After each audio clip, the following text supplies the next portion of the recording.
The keyword is at given temperature, वही keyword.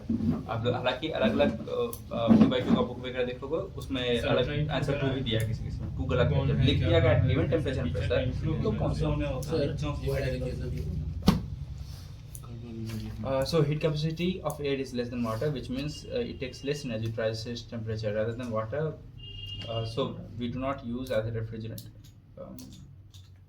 The first reason to store air, we require more space and compared to the liquid.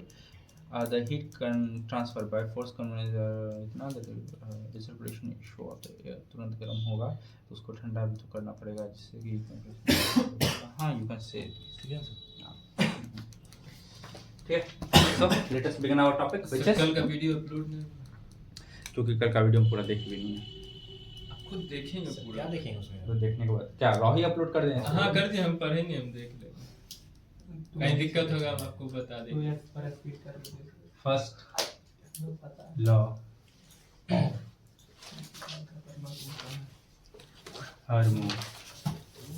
कितना page? ये पढ़ने के बाद, ये topic सुनने के बाद कि the topic is the first law of thermodynamics, ऐसा फील होता है चलो yes now we are entering into the thermodynamics.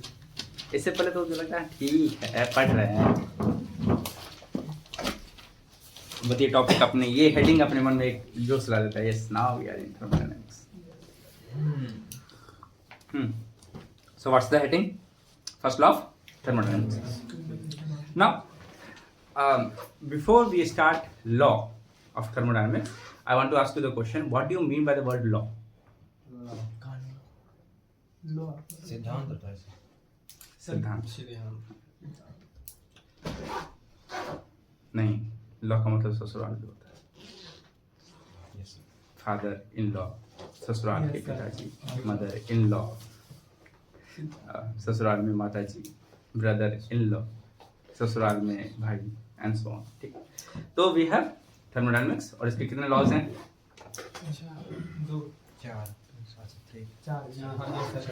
इसके 4 लॉज हैं, ठीक है, जिसमें 0th लॉ इसका अपना घर है क्योंकि वो लॉ ही नहीं है, तो मतलब ऐसे कहने के लिए। Then comes first law, second law, third law, तो इसके पास 3 ससुराल है, बड़ा ही असामाजिक तत्व है थर्मोडायनामिक्स, जल्दी से एक्सेप्ट नहीं करता, ठीक है। खैर jokes apart, so laws of thermodynamics. तो my question was what do you understand by law? तुमने कहा कि सिद्धांत, ठीक है। लॉ के अलावा कुछ ऐसे भी डिफिनेशंस हैं, कुछ ऐसे भी टर्म्स हैं जिसका क्रॉस हम लोग जनरली भी आते हैं, ठीक है। For example axioms, statements, theorems, principles, है ना? What are the differences in this? Why cannot I say this is the first statement of thermodynamics? Statement तो बदल सकते हैं। What is an axiom? AXIOM. Axiom नहीं जानते? नहीं, assumptions तो अलग है। Axiom, statement,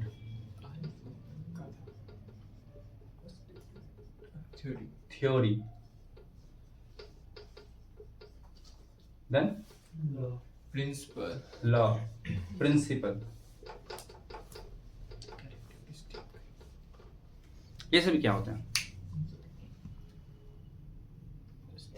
थ्योरी का सर, थ्योरेटिकल मतलब वो अपना थ्योरी मतलब वो एग्जिस्ट करता है, जरूरी नहीं कि सही है वो चीज कि वो प्रैक्टिकल लाइफ में फिजिबल हो, Feasible। फिजिबिलिटी का गारंटी नहीं देता है, वो एग्जिस्ट करता है कि हाँ ऐसा होता है, वो मान करके अपने कुछ अजम्पशंस पे, कुछ ऑब्जर्वेशंस के बेसिस पे उसको लिखा जाता है कि ऐसा अगर कंडीशंस मीट हो गया तो फिर ये फिजिबल हो जाएगा, बट जरूरी नहीं कि वो प्रैक्टिकल लाइफ में हो जाए, ठीक है। दैट इज थ्योरी, ठीक है। प्रिंसिपल्स और किसी भी चीज के कोर के बारे में डिफाइन करता है कि फीलिंग वो क्या है।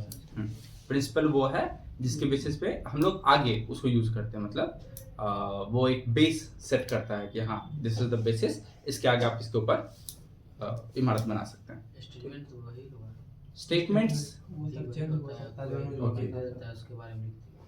स्टेटमेंट्स में भी लगभग वही होता है। उसके बारे में लिखना देखो, स्टेटमेंट। पहला है एक्सियोम। एक्सियोम्स वो होते हैं जिसका कोई भी प्रूफ एग्जिस्ट करता ही नहीं, हम लोग वो मान लेते हैं कि वो है, जिसका अगर तुम कोई भी मतलब कुछ भी प्रूफ लेना चाहो या कुछ भी कहना चाहो उसके बारे में कि वो क्यों आया नहीं आया, we don't deal with that. हम लोगों ने कह दिया कि वैसा है और वो वैसा ही मान के चल देते हैं। अब कोई सर ऐसा क्या होता है, तो if I ask you what is the definition of point, what is a point या व्हाट इज अ लाइन, क्या कहोगे? समेशन ऑफ पॉइंट इज, इसका क्या मैथमेटिकल प्रूफ है? इसका प्रूफ तो नहीं है सर। नहीं है ना।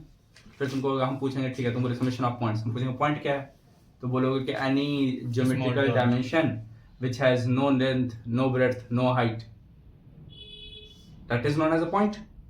Now अब तुम बोले कि no length, तो अगर पॉइंट का लेंथ नहीं है तो समेशन ऑफ पॉइंट्स लाइन कैसे बन सकता है? लाइन या लाइन सेगमेंट, लाइन ही नहीं बनेगा तो लाइन सेगमेंट तो तुम लाइन से ही काटोगे ना। When there is a line, line का ही किसी दो पॉइंट्स को हम फिक्स करके ऑब्जर्वेशन में ले लें तो उसको लाइन सेगमेंट कहते हैं ना। अगर पॉइंट का ही डिफिनेशन अभी तक प्रूफ नहीं हो सकता है, प्रूफ का उसका क्या प्रूफ दोगे? Now zero is a number, कौन बोला ये तुमको? क्यों माने हम इस बात को, क्या प्रूफ है इसका zero is a number? Zero में कोई एंगल नहीं बनता है, जीरो ये तो तुम बोल रहे हो ना। ऐसे तो 7 में 7 एंगल कहाँ बनता है? उसको जब 5 में कहाँ बनता है? 5 तो अगर तुम बोल रहे हो कि 5 सर वो ऐसा है कि 5 सर आप ऐसे लिखिएगा ना तो इसमें 5 एंगल बनेगा, Same, sir. पर हम 5 ऐसे लिखते हैं, कहाँ इसमें 5 एंगल है? बराबर और एंगल होगा। 6 और 9 में तो बराबर एंगल होगा फिर। कोई भी दो और नहीं बना था, इसलिए याद है कि बना- ठीक है, वो आजकल चल रहा है, ये पिछले कुछ दिनों में ही हाईलाइट हुआ है, वो हम समझते हैं, पर नंबर पद्धति में तो ऐसा कुछ नहीं है। कहाँ ये डिफाइन किया गया कि 6 में 6 ही एंगल होगा इसीलिए वो 6 है, 10 में 10 एंगल होगा। कहाँ है 10 में 10 एंगल? कौन बोला 10 में 10 एंगल है? ऐसा तो 1000 में 1000 एंगल होना चाहिए, नहीं है ना। तो इसका कोई प्रूफ नहीं है ना। नथिंग इज, हम मान लिए कि हाँ भाई ये 0 ही है, ये 1 है, ये 2 है, ये पॉइंट है, ये रे है, ये एक लाइन है, ये एक लाइन सेगमेंट है। It does not have any proof. तो दीज आर ऑल एक्सियोम्स जिसका कोई भी प्रूफ एग्जिस्ट नहीं करता है, उसको तुम कभी भी प्रूफ नहीं कर सकते, किसी भी ढंग से प्रूफ नहीं कर सकते हो। उसको बस मान लिया गया कि ये है, दैट इज बंद हो गया जी, नहीं सर वो चालू है। चालू है। हाँ, that is known as the axiom. ठीक है, नेक्स्ट स्टेटमेंट। स्टेटमेंट वो है जो किसी के द्वारा दिया गया है और जरूरी नहीं है कि उसको प्रूफ अभी तक किया गया हो। ठीक है, हो सकता है वो प्रूफ हो चुका है, हो सकता है वो प्रूफ नहीं हुआ हो सकता है वो प्रैक्टिकल लाइफ में यूज हो रहा हो सकता है यूज नहीं हो रहा हो। जो ऑब्जर्व करके लिख दिया हाँ, statement वो में। ऑब्जर्व करके अपनी तरफ से लिखा है। नाउ जो अपनी तरफ से लिखा है वो चैलेंजेबल है। Statements are challengeable things. ठीक है, उसको तुम चैलेंज कर सकते हो कभी भी। You are free to challenge it कि नहीं, आपने जो भी कहा ये इसके साथ हम सहमत नहीं है, हम ऐसा ऐसा चीज किए थे और इसमें हमको कुछ और मिला है, तो आप ये प्रूफ करके हमको बताइए किस आधार पर आप करें। You can challenge.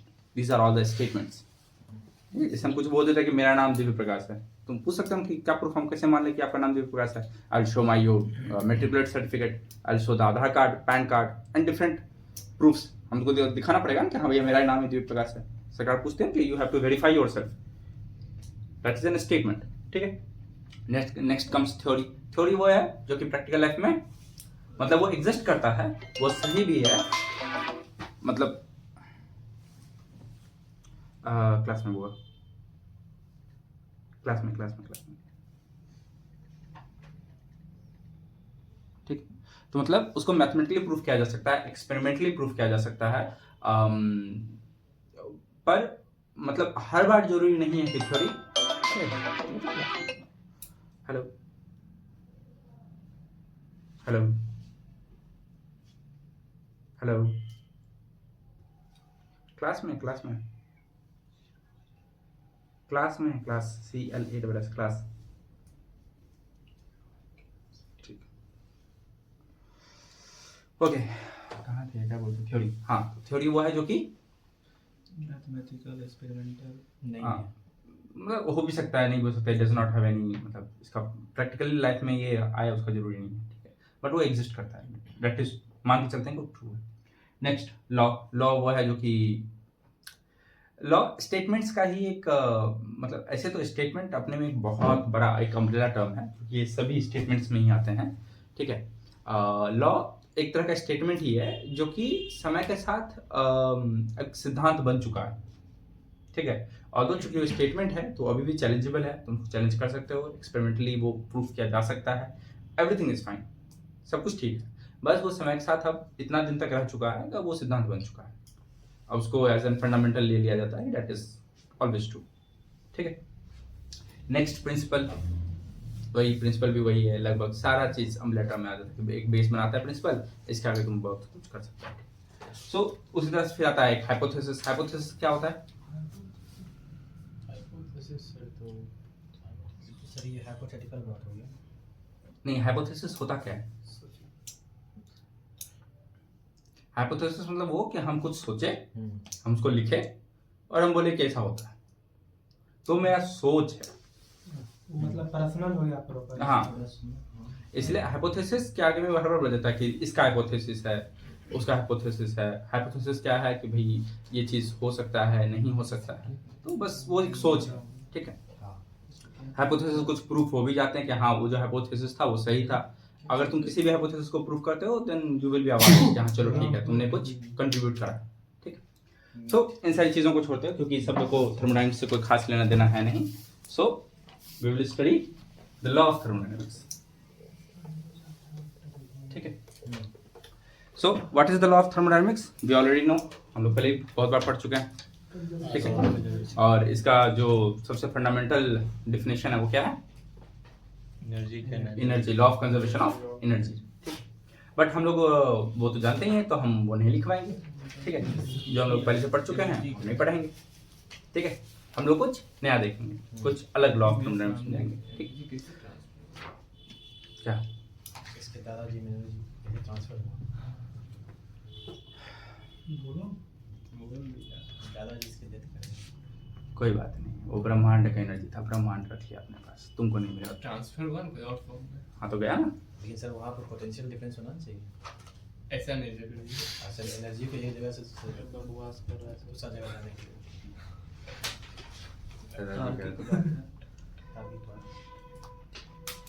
So first law of thermodynamics, तो लॉज वो हैं जो कि एक्सपेरिमेंटली प्रूवन है।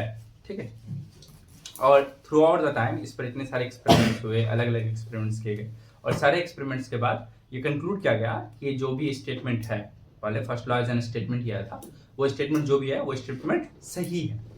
ठीक है, और ये पूरा का पूरा चीज एक्सपेरिमेंटल है, कंप्लीटली एक्सपेरिमेंटल।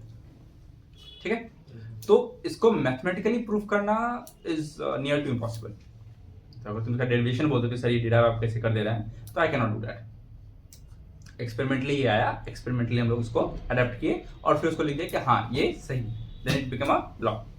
तो फर्स्ट लॉ ऑफ थर्मोडायनामिक्स, जो पहले सबसे पहला जो लॉ ऑफ थर्मोडायनामिक्स आया था, this was not for a process, ये प्रोसेस के लिए नहीं आया था, that was for a cycle. क्यों? क्योंकि स्टेटमेंट्स को अगर अच्छे से देखो, स्टेटमेंट क्या कहता है? द एनर्जी, जो हम लोग पहले जानते हैं उसी के बाद है कि law of conservation of energy क्या कहता है कि energy can neither be created nor be destroyed, it can only change its form from one form to another. Now अगर वो चेंज हो रहा होगा तो क्या एक ही प्रोसेस में जरूरी है कि हम उसका ये मतलब creation, destroy, formation and other form में जाना, ये सब चीज एक ही प्रोसेस में देखें? इज इट पॉसिबल कि सब चीज तो हम वेरीफाई कर दें? मतलब देखना तो एक चीज होगा, हम वेरीफाई भी कर दे एक ही प्रोसेस में कि हाँ चलो ठीक है एक प्रोसेस हुआ, मतलब किसी को अगर हम हीट कर रहे हैं तो हीटिंग को देख करके हम बोल दिए कि हाँ ठीक है इस प्रोसेस में कुछ भी क्रिएट नहीं हुआ, कुछ भी डिस्ट्रॉय नहीं हुआ, बल्कि सिर्फ और सिर्फ जो हीट था वो वर्क में ट्रांसफर हुआ। Is it possible to say this सिर्फ एक प्रोसेस को देख? Answer is no, this is very inconclusive method. अगर कोई इस मेथड से एक्सपेरिमेंट कंडक्ट कर रहा है तो बहुत ही इनकंक्लूसिव है।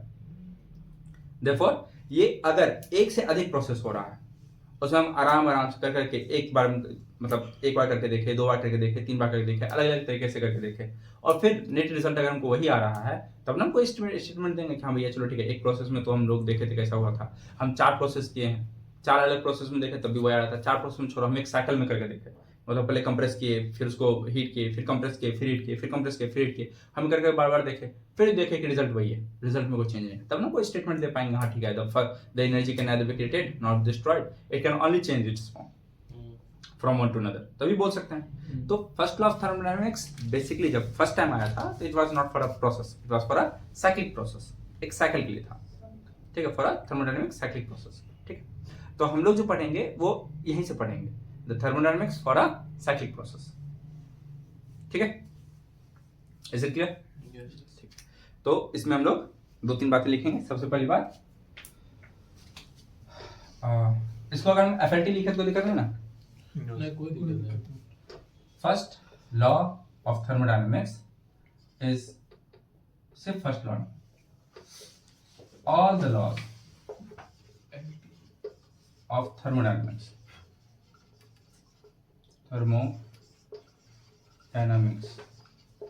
are completely experimental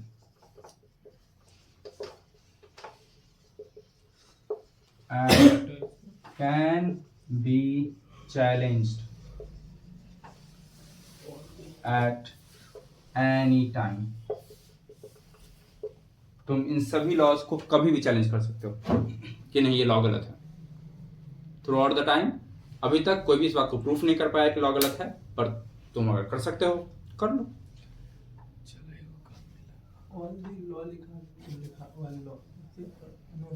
ठीक है, मतलब थर्मोडायनेमिक्स के सभी ससुराल वाले इसको कह सकते हैं कि नहीं तुम हमारे यहाँ के नहीं।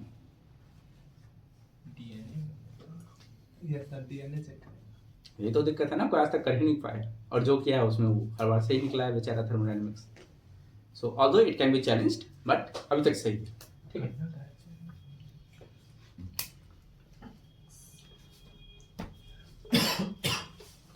Next the first law,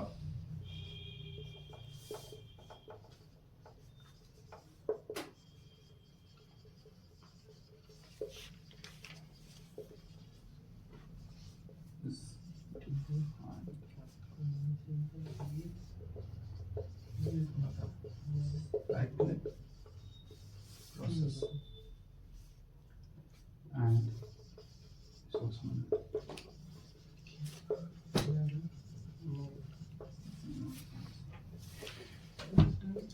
Law of conservation। बोले कि इलेक्ट्रॉनिक्स वाला में सेटल कर क्या, इलेक्ट्रॉनिक्स वाला हम क्लास बोले करवा देंगे। और किस तरह इसमें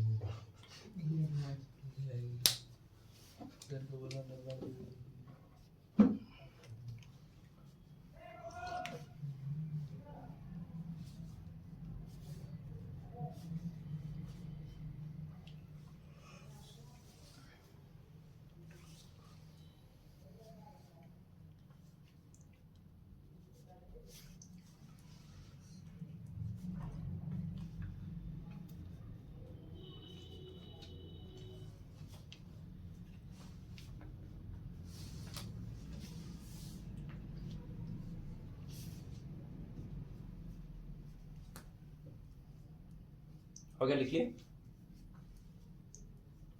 now someone tell me the law of conservation of energy. Someone क्यों बोलेगा, किसी का नाम संदीप, तुम ही बताओ। Conservation of energy. हाँ।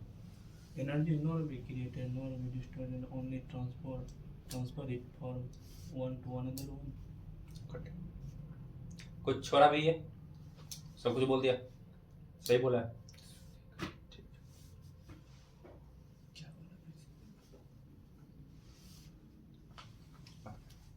एक और मैं सुनता हूँ। बस, वेरी गुड। थोड़ा सा सोचो।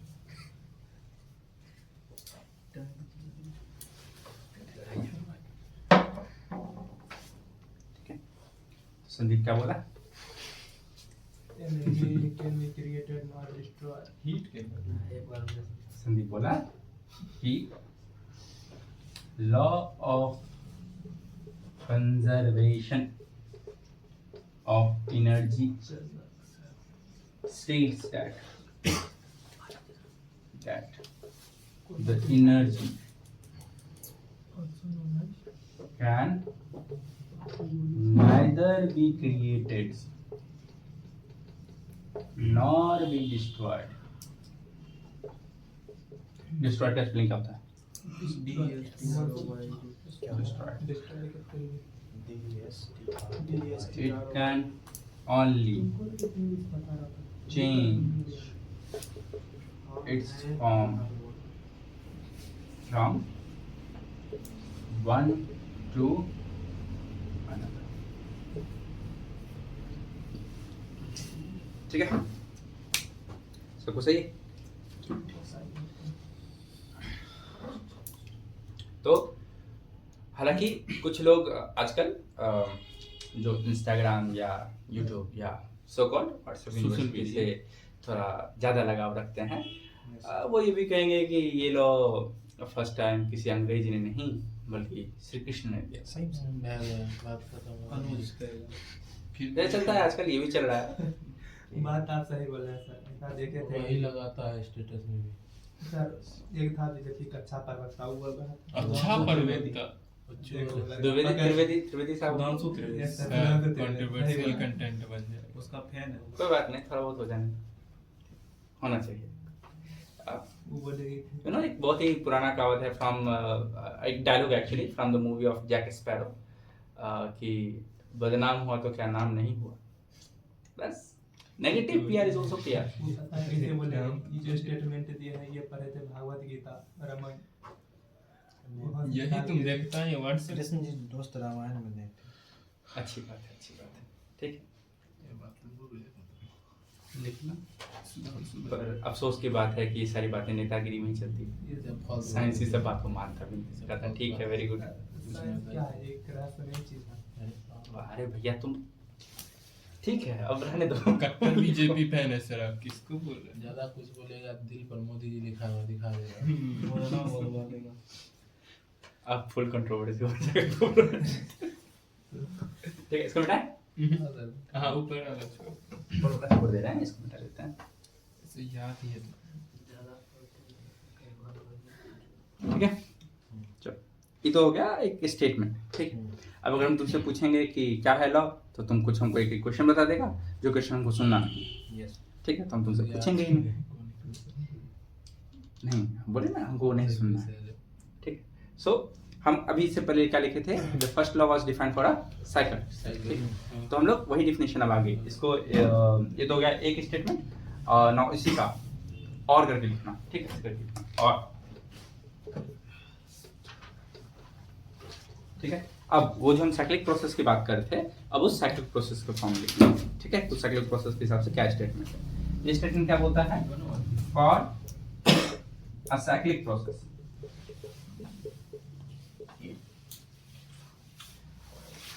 अब प्रोसेस कैसा है, हम बोले कि साइकिल में है। ठीक है, तो साइकिल में हम क्या देते हैं, मतलब in thermodynamics what do we study basically? No, we do not study net change. We study the interaction between heat and work. हम लोग ये पढ़ते हैं ना in thermodynamics, we basically study the interaction between heat and work. तो एक cyclic process है, तो क्या हम कह सकते हैं कि इस प्रोसेस में जो भी साइक्लिक प्रोसेस रहा होगा इसमें हम हीट और वर्क का ही स्टडी करे होंगे। तो ये स्टेटमेंट बोलता है। अब पहला स्टेटमेंट क्या बोला था कि energy can nether be created not be destroyed. ठीक है, तो एनर्जी मतलब नेट एनर्जी कंजर्व रहेगा। अब अगर साइक्लिक प्रोसेस हो रहा है तो एनर्जी का कौन कौन सा फॉर्म हम लोग यहाँ पे डील करते हैं बेसिकली, हीट और वर्क, इन दोनों के बीच में डील करते हैं। तो अगर एनर्जी कंजर्व है तो जितना हीट होगा उतना ही वर्क होगा। यही बात ये लॉ कहता है, ये स्टेटमेंट यही कहता है। जो सेकंड स्टेटमेंट है ये साइक्लिक प्रोसेस के लिए यही बात करता है कि for a cyclic process the net amount of work produced by a cyclic process is equal to the net amount of heat supplied. मतलब जितना हम हीट दिए हैं हमको उतना ही नेटवर्क मिलेगा। आते हैं उस पर, क्या बोलता है कि जितना हम लोग हीट देंगे हमको उतना ही वर्क, मतलब नेटवर्क दोनों तरफ बराबर रहेगा। अब तुम्हारा सवाल है कि सर ये क्या पॉसिबल है? तो हम ये कब कह रहे हैं कि पूरा पूरा हीट जो है वर्क में कन्वर्ट हो जा रहा है? हम बोलेंगे नेट हीट और नेट वर्क दोनों ही तरफ बराबर है। ठीक है, नाउ लेट अस से तुम कुछ हीट दी, ठीक है, उस हीट से कुछ वर्क बना, बट उस वर्क को करते हुए कुछ हीट जो है था वो लॉस हो गया, लेट अस से फ्रिक्शन में लॉस हो गया। ठीक है, तो कुछ हीट कुछ तो नेट हीट किसके बराबर हो जाएगा? Work plus heat given will be equal to the net work produced और फ्रिक्शन लॉस जो हुआ था हीट लॉस प्लस लॉस को इधर कर देंगे तो हीट जो बच गया वो वर्क हो जाएगा, तो नेट जो है वो बराबर रहेगा। ठीक इज इट ओके? यस ठीक। तो फॉर अ साइक्लिक प्रोसेस क्या बोले हम, जितना हीट देंगे उतना वर्क मिलेगा। The net amount of work is equal to the net amount of heat supplied.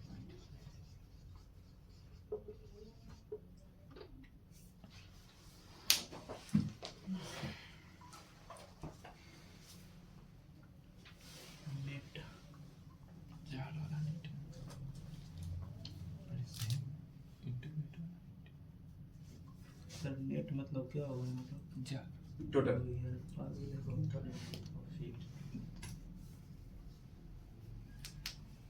सिर्फ अमाउंट ऑफ वर्क नहीं लिख सकते? नहीं, टोटल टोटल वर्क जो भी लेटेस्ट से एक साइक्लिक प्रोसेस है उसमें एक नहीं 2-3 जगह से अगर वर्क प्रोड्यूस हो रहा है तो सिर्फ एक का ही बात करें तो सब ऐड करेंगे ना।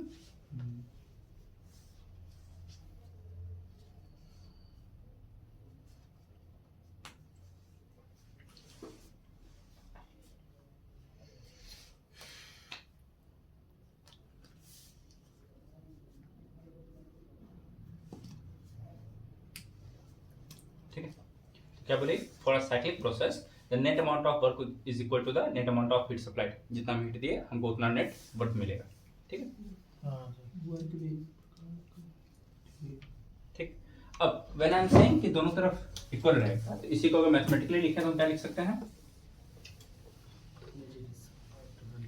कि summation of all the heat supplied will be equal to the summation of all the works for a cyclic process. ये किसके लिए वैलिड है?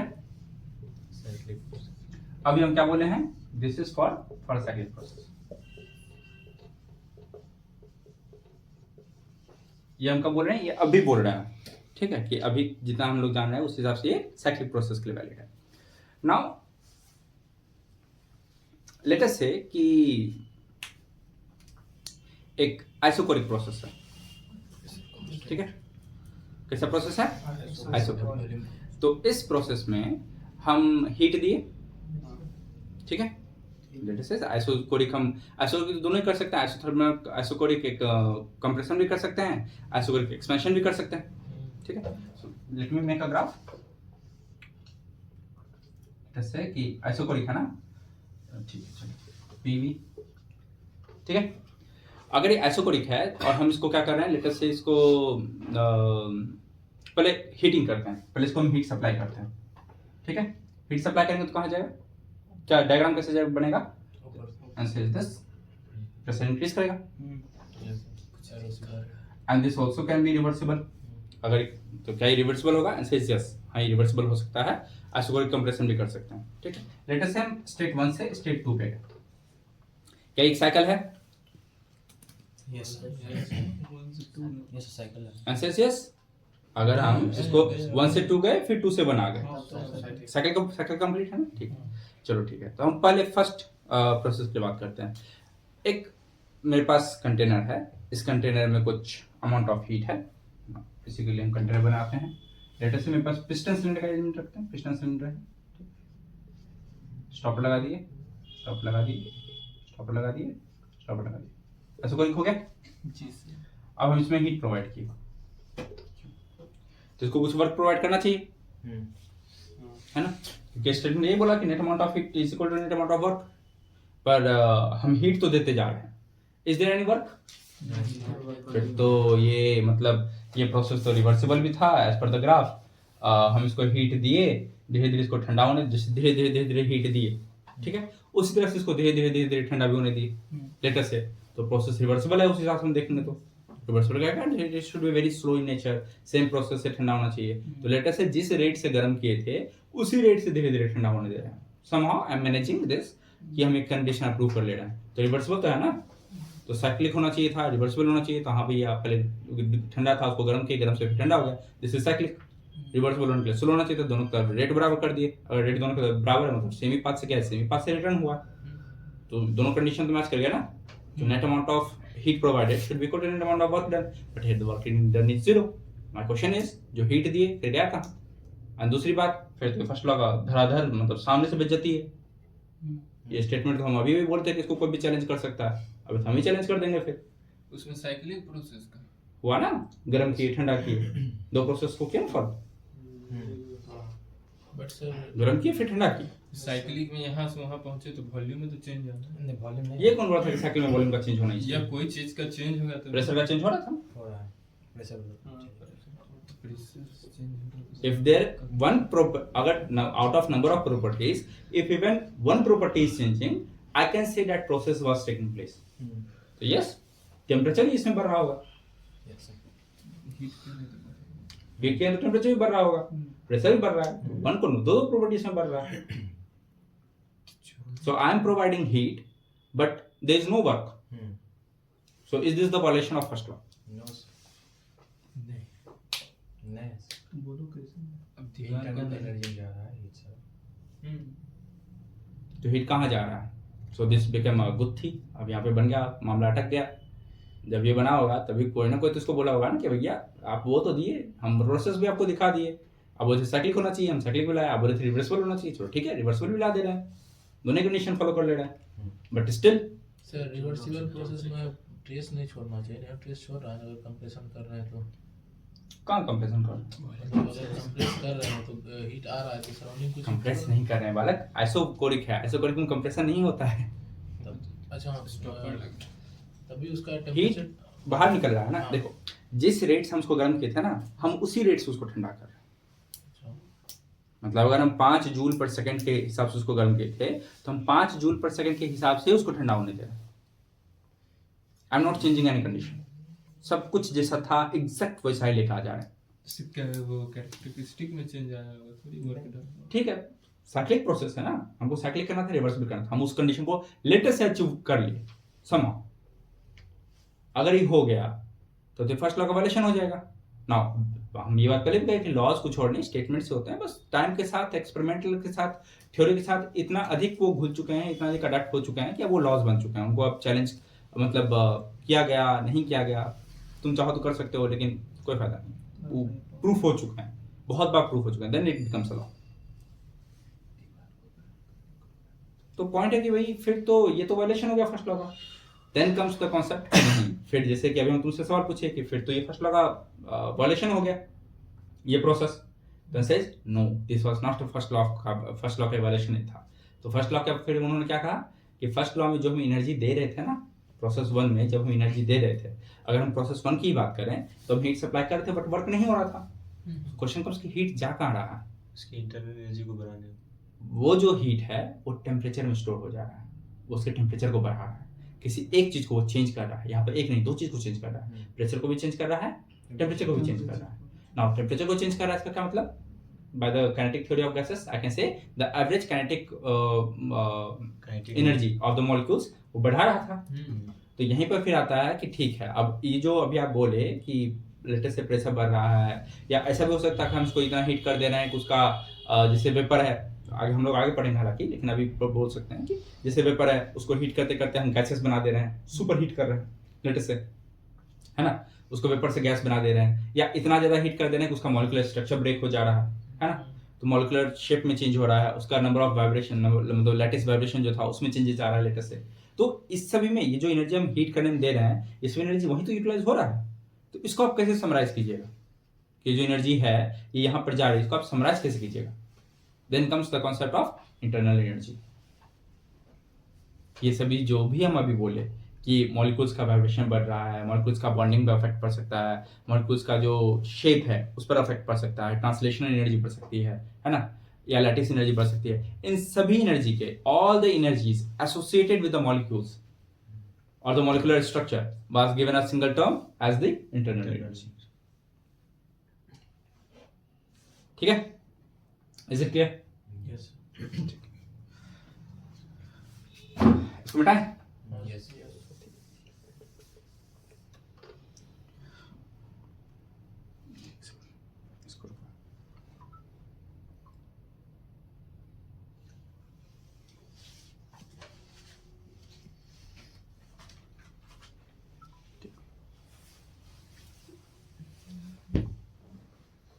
यहाँ तक लिखे हो सबको? यस ऑल्दो हम लोग इंटरनल एनर्जी को भी हम डिस्कस करेंगे नहीं, इंटरनल एनर्जी थोड़ा देर और बात पढ़ेंगे, अभी उसके बारे में लिखाएंगे भी नहीं, बस समझा दिए हैं, आगे लिखना। तो हम क्या बोले अभी यहाँ तक कि net amount of heat supply will be equal to net amount of the work produced. ठीक है, क्या हम लोग साइन कन्वेक्शन पढ़े हैं हीट और वर्क का? साइन कन्वेक्शन वर्क का पढ़े हैं, बाय वर्क का पढ़े हैं, हीट का नहीं पढ़े हम तक? नहीं। ओके, साइन कन्वेक्शन लिख लो पहले। हाँ, इसी में लिख लो साइन कन्वेक्शन और हीट एंड वर्क दोनों ही समझ साथ में लिख देते हैं।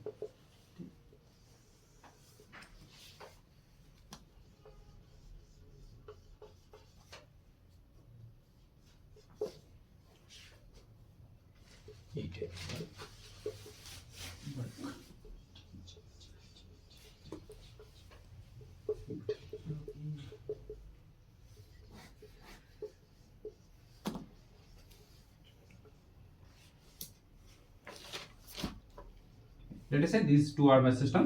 So if work is provided is done on the system, अगर work on the system करते हैं तो क्या कहते हैं इसको? कौन सा साइन देते हैं? Work on the system negative negative will be negative. Work by the system. Heat on the system. Positive Heat provided to the system. This is positive. Positive work देगा And heat released by the system is known as the, इसको क्या कहते हैं? Negative. याद रखने के लिए ये दोनों को इसलिए साथ साथ लिखा है कि नेगेटिव पॉजिटिव पॉजिटिव नेगेटिव, ठीक है, जस्ट ऑपोजिट फॉलो होता है। नाउ हीट के लिए ऐसे भी याद रख सकते हो कि हीट सिस्टम से निकल रहा है, मतलब लेटर से लॉस तो है ही, ऐसे हम लोग इसको और कहाँ पढ़े हैं? सेम साइन सिंबल हीट के लिए ऐसे इन रिएक्शंस, एक्सोथर्मिक रिएक्शंस मतलब हीट रिलीज हो रहा है, एक्सोथर्मिक रिएक्शंस के लिए हीट कैसे लिखते हैं? उसका साइन क्या होता है? नेगेटिव। तो for exothermics it is negative and for endothermic it is positive. So therefore अगर हीट दे रहे हैं that is endothermic, it is positive, heat निकल रहा है that is exothermic, it's negative. Sir एक दिन सीआरएम सर पढ़े थे, सर पढ़ा रहे थे, जहाँ पर सर एक्सोथर्मिक होता है सर रिवर्सिबल प्रोसेस होता है, और जो एंडोथर्मिक होता है वो रिवर्सिबल प्रोसेस होता है। ऐसा कुछ नहीं होता, ऐसा कुछ नहीं होता है। कौन सा बड़ा पढ़ा रहे लेक्चर थे? हम सर देखेंगे फिर से सर ठीक है, कोई दिक्कत नहीं है। अगर रिवर्सिबल रिएक्शन है ना तो उसमें ऐसा होता है कि if forward reaction is exothermic the negative the backward reaction will follow the endothermic nature. ऐसा होता भी है अगर रिएक्शन रिवर्सिबल है, for reversible reaction if forward reaction is exothermic in nature then the backward reaction will show the endothermic nature, तभी वो reaction reversible है, वरना नहीं होगा। And same vice versa opposite, ये तो उसमें होता है ये हीट पहुंचना। ठीक है, तो उसमें होता भी है, बट ऐसा नहीं है कि अगर कोई रिएक्शन एक्सोथर्मिक है तो वो रिवर्सिबल हो जाएगा, ऐसा कुछ नहीं। सीआरए के लिए सुनी था ना, सीआरए कंडीशन ऐसा क्या चीज? वही सर जो बोले एक्सोथर्मिक एंडोथर्मिक रिवर्सिबल प्रोसेस होता है। सीआरई कैल्शियम कार्बोनेट चूना का गलना देखा है? जी सर सर। वो जो दीपावली ठीक है, हाँ, तो चूना पोता। क्या चुनना अगर गलता है तो क्या वो रिवर्सिबल रिएक्शन है? वो एक्सोथर्मिक है इतना तुमको पता है, क्या वो रिवर्सिबल है? नहीं प्रिंस तो कहा तो कैसे कर सकते हैं कि एक्सोथर्मिक रिएक्शन है तो रिवर्सिबल भी होगा? एंडोथर्मिक नहीं, एक्सोथर्मिक जरूरी भी बताया। नहीं कर सकते हैं ये कोई क्राइटेरिया नहीं है, बस बस ठीक है। सिलेंडर से पढ़ा। गलत याद होगा, हो जाता है। रिवर्सिबल प्रोसेस एक्सोथर्मिक हो सकता है कहीं भी हाँ, वो रिवर्सिबल अगर रिएक्शन रिवर्सिबल का है तो उसमें एक एक्सोथर्मिक एंडोथर्मिक हो सकता है, it is quite possible, but reaction exothermic का स्पेसिफिक हम रिवर्सिबल बोल दें इसका सेंस नहीं, ठीक है। यस चलो, सो इसका क्या मतलब कि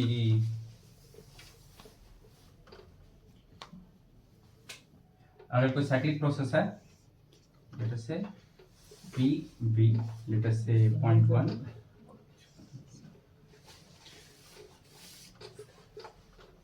1 से लेकर के 2 तक जा रहा है, तो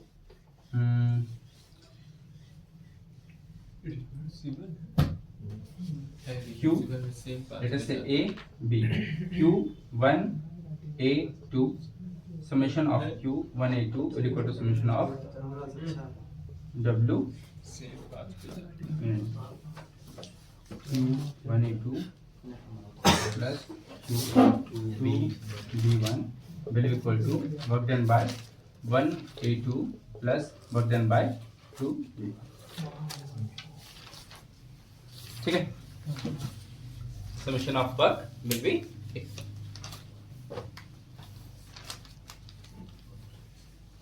रिवर्सिबल है sir, following the same path. Sir reversible में तो लिखा है कि फॉलोइंग द सेम पाथ, हाँ ठीक है, पाथ तो चेंज हुआ, ए था बी हो गया। डॉटेड लाइन से नहीं लिखा है। चलो इस पर भी आते हैं। ये लिख के आए, लिख के तब फिर आएंगे। नहीं इस पर भी बात करते हैं। Now, what is a cycle?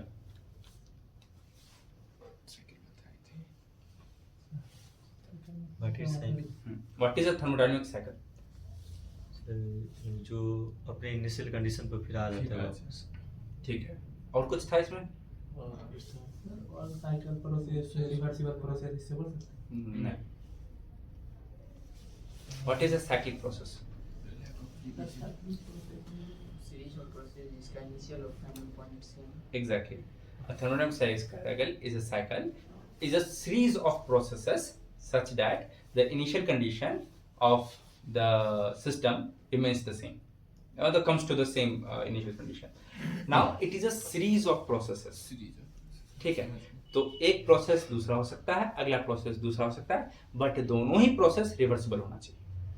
If both the processes, all the processes in a cycle is reversible, the cycle will be known as the reversible thermodynamic cycle or the reversible cycle.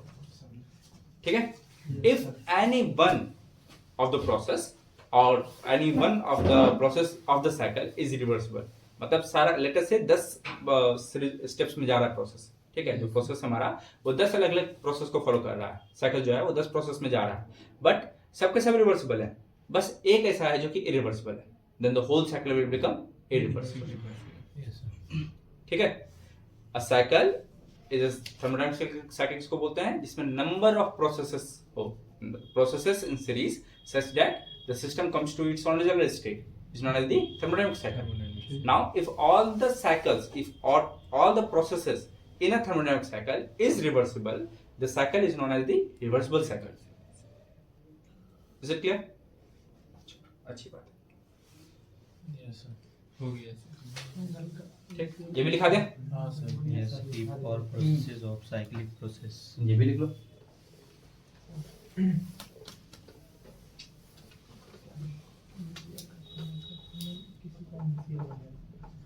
In a thermodynamic cycle, if all the processes of the cycle is reversible, the cycle is हैं। Thermodynamic cycle देना है। अरे ये note बना लिख। Yes सही, good idea.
हमको तो मैसेज कर दिए ऐसा ऐसा बात है तस्लीम नहीं है किसको अगर नाम बताएंगे तो अच्छा नंबर मिलेगा रेशियो में लिया तुम बताइए कितना नंबर था ना अरे ये किसी को केबिन में भेजा था भेज देना सॉरी बताया तो तुमको हम कल भेजेंगे तो आप बता छो 25 GB की जीबी अरे सही में क्या भेजा था कितना भेजबो रियल बता अभी तो भेजबो तो घर जे कितना भेजबो बताओ नहीं मैं ये बोल रहा हूं क्या क्या हुआ ऐसा क्या क्या करना बात ये भाई बोल बात थोड़ी करो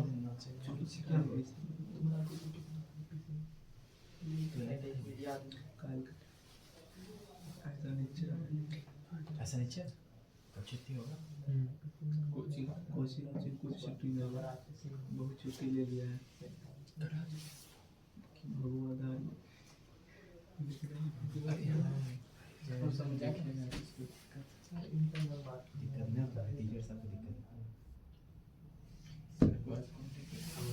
क्या स्टेटस कन्हैया बेगूसराय क्या FCL जुड़ा है कोई स्टेटस होता है सिलेंडर तो खुद ही है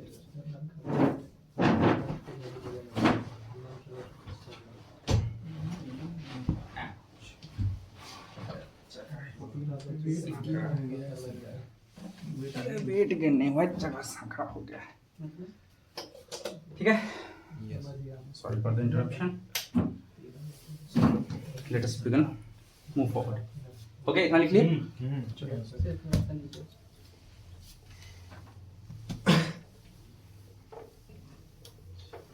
So now we will study the sum of the results of this statement or results of the first law of thermodynamics. ठीक है, now ये लॉ आया, लॉ के बाद कुछ एक्सपेरिमेंट्स हुए, उन एक्सपेरिमेंट्स के बाद कुछ रिजल्ट्स निकाले गए।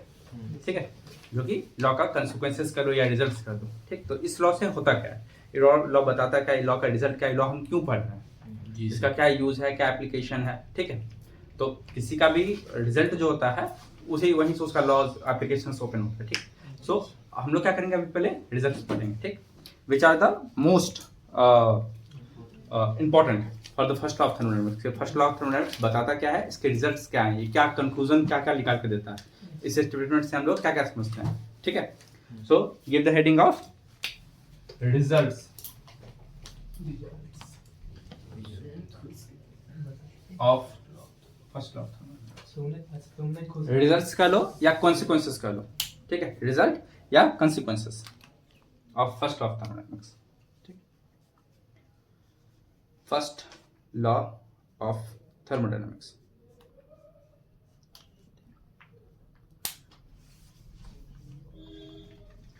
ठीक है, नाउ टू गिव रिजल्ट हम लोग सबसे पहला रिजल्ट लिखेंगे। ठीक है, सबसे पहला रिजल्ट क्या लिखेंगे, तो हम लोग रिजल्ट नहीं लिखेंगे।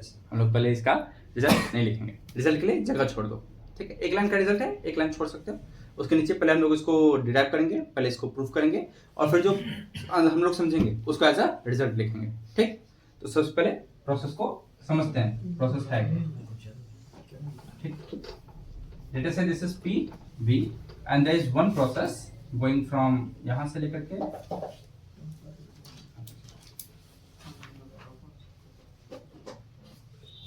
1 2।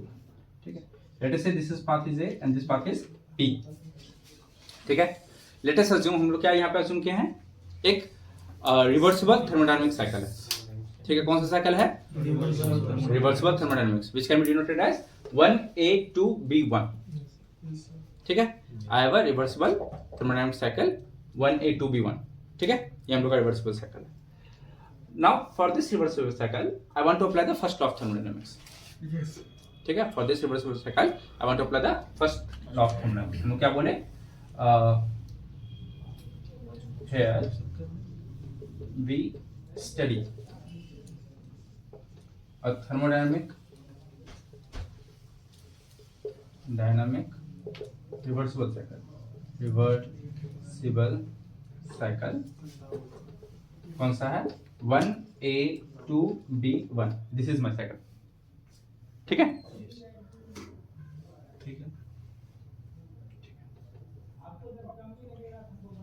we study the interaction between heat and work we apply. क्या अप्लाई करते हैं, फर्स्ट लॉ ऑफ थर्मोडायनामिक्स. ठीक, now to study the interaction between heat and work, हम लोग इस पे क्या करते हैं, फर्स्ट लॉ ऑफ थर्मोडायनामिक्स को अप्लाई करके देखते हैं. तो फर्स्ट लॉ ऑफ थर्मोडायनामिक्स क्या बोलता है कि summation of heat is equal to summation of work. That is summation of heat will equal to summation of work provided. ये होता है ना, इतना तो लिखो फिर आगे बढ़ते हैं. एक लाइन छोड़ देना, ठीक है. रिजल्ट अभी तक लिखे नहीं, रिजल्ट है क्या. सर ये उल्टा, इसको लिखना कैसे सर, मतलब सर ये heading जब उल्टा करना बना है है। क्या फिगर. नहीं ऐसा कुछ नहीं है, तुम सीधा बना, तुमको जैसे बनाना बना, कोई दिक्कत. लिखे कैसे सर, बस लिख दे. फर्स्ट लॉ जैसे रिजल्ट से लिखे, उसके बाद एक फर्स्ट पॉइंट देना, उसका ये वाला लाइन छोड़ देना, इस लाइन में कुछ मत लिखना, उसके नीचे में डायग्राम बना करके फिर लिखना शुरू करो.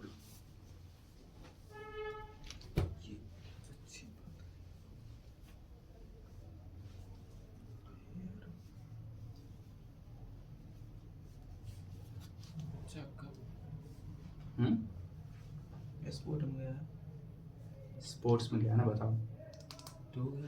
फिर कुछ मिस कर जाएगा, फिर बोलेगा सर जी मिस कर गया, अब समझ में नहीं आ रहा है चीज़.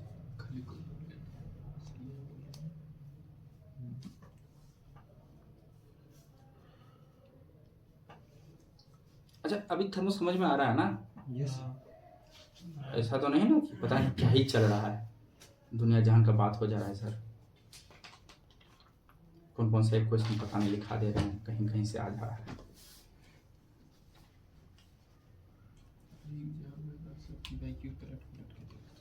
हम इसीलिए वो सब चीज़ लिखा दे रहे हैं जो हम क्लास में बोल भी रहे हैं, वो भी लिख दे रहे हैं, हम क्या बोले हैं क्या लिखे हैं.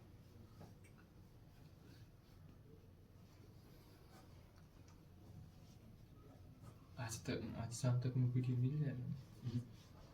PDF किसी का वीडियो पिछल का अपलोड कर देंगे. अब चैनल का नाम वो बता दो जब बनाइए रहे.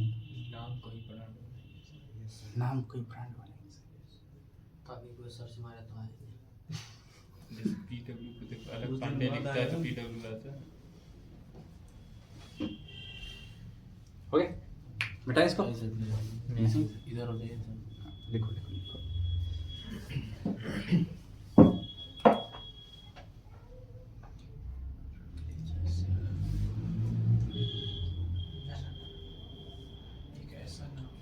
सर ऐसा कोई प्रोसेस में हीट दिया तो ही वो लेटिस चेंज हुआ, का पोटेंशियल चेंज हुआ, मॉलिक्यूल का और हीट नहीं होता क्या, और ज़्यादा हीट गर्म होगा, और हीट नहीं गर्म होगा कितना दिन तक खराब होते हैं, जब तक हीट रहता है उसी को वर्क कर देंगे, वही वर्क नहीं, वो वर्क नहीं, वो सब स्टोर्ड एनर्जी है. वर्क नहीं है उसमें वर्क होता है. ऐसे कोई वर्क जीरो हो जाता है.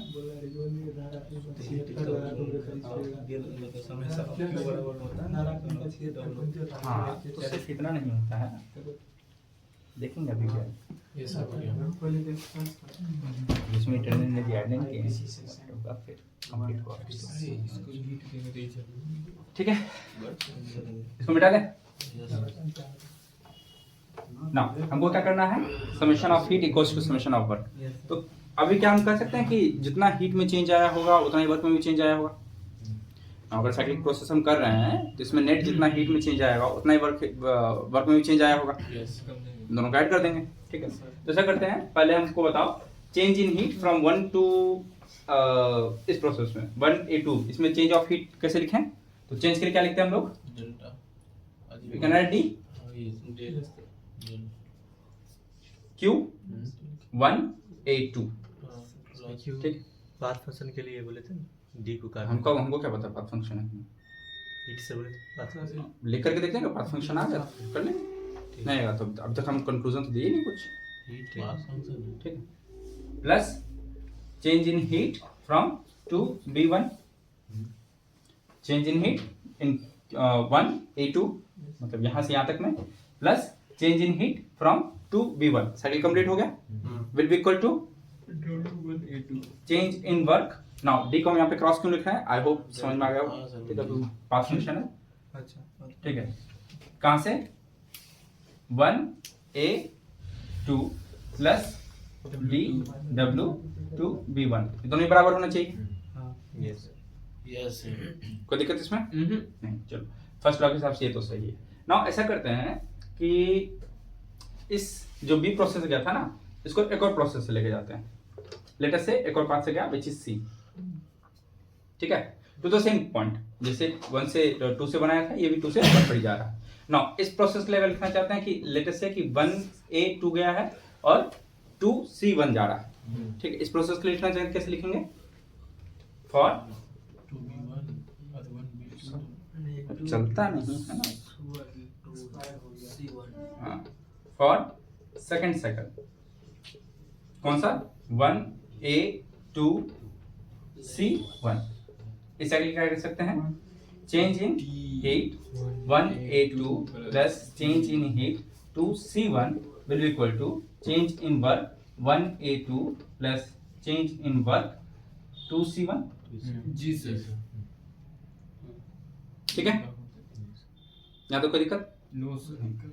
तो अगर हम बोलें कि नेट अमाउंट ऑफ ये दोनों प्रोसेस हुआ है, एक वाई से गए एक और से गए, तो नेट अमाउंट ऑफ दोनों, अगर हम दोनों प्रोसेस को ऐड कर लें, नेट अमाउंट ऑफ कितना हीट गया है, नेट अमाउंट ऑफ कितना हीट में चेंज आया, प्लस नेट अमाउंट ऑफ कितना वर्क में चेंज आया, दोनों को ऐड कर सकते हैं। Yes sir. तो दोनों ही प्रोसेस, दोनों इक्वेशंस को हम लोग ऐड करके देखते हैं। If I will add both the equations, तो क्या मिलेगा, लेटेस्ट से उधर लिखना, ठीक है, हम लोग उधर क्वेश्चन 1 क्वेश्चन 2 आगे लिखना, एडिंग इक्वेशन 1 एंड 2। क्यों कर रहा है, to determine net change, summation of heat कितना लग रहा है, दो अलग अलग प्रोसेस है। ठीक है, तो कितना आएगा, तो इसको कैसे लिखेंगे, DQ1A2 plus DQ2B1 will equal to D-W1A2 plus D-W2B1, DQ1A2 plus DQ2B1 2C1 will equal to D-W1A2 plus D-W2C1। हाँ, नहीं क्या पढ़ रहे हो, नहीं मंत्र नहीं पढ़ रहे थे, बस लिख रहे थे। ठीक है, नाउ एडिशन करते हैं तो क्या करते हैं, डायरेक्ट जोड़ देते जोड़ देते हैं डायरेक्ट जोड़ देते हैं। यस जोड़ दें, नहीं को जोड़ना है तो हम घटाना था। यस बटवा साइन डिवाइड करेंगे हम। हम नेट डिफरेंस निकालना चाह रहे हैं, तो वही होगा और क्या। हाँ तब ठीक। तो अब माइनस कर देंगे सबको, माइनस माइनस माइनस माइनस, कौन कौन कटेगा, यस ये दोनों कट जाएगा, ये दोनों कट कट जाएगा, जाएगा। यहाँ क्या आएगा, जो बचा माइनस DQ2B1 माइनस कट जाएगा। DQ2C1 will equal to D-W2B1 plus minus D-W2C1। इतना तो लिखो, फिर आगे लिखते हैं।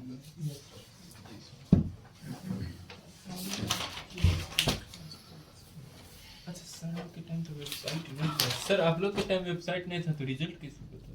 कौन बोला वेबसाइट नहीं था, था सर आप लोग समय था नहीं सर, हाँ भैया वेबसाइट तो था ही एटलीस्ट। अरे हाँ मोबाइल नहीं था उसमें ना सर, कि साइबर जाते थे। दो यूनिवर्सल साइकिल कंसीडर करते हैं थोड़ा और ना। नहीं बोर्ड की बात नोटिस बोर्ड पे हमारे टाइम में मोबाइल भी था, इंटरनेट भी था, वेबसाइट भी था, लैपटॉप भी था।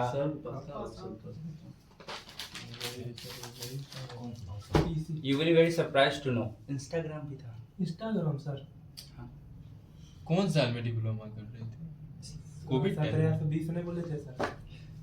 17 में तो था भाई, बीजीएमआई खेलते थे 19 में तो था। तबला भी बजाते थे, है। कम बजाते थे। नहीं आए थे।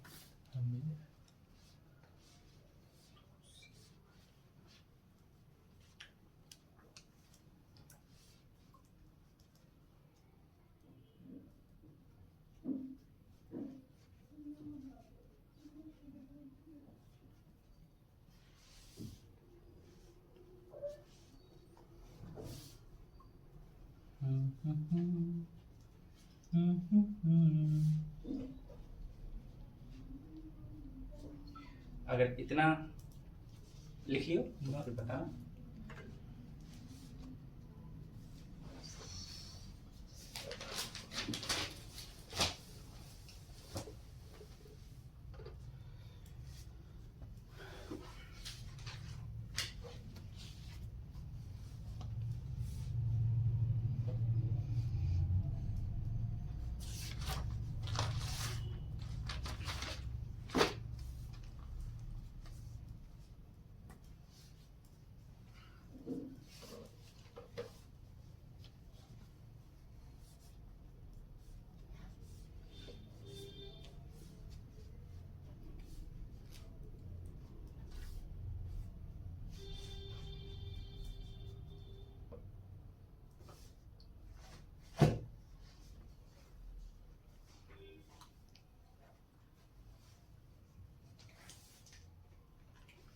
हो गया, लिख लिए? No sir. ये भी छाप रहा है क्या? 1 2 3 4 वाला भी? Yes sir. अरे लड़का खुद से लिखो। साइकिल इधर है ना सर।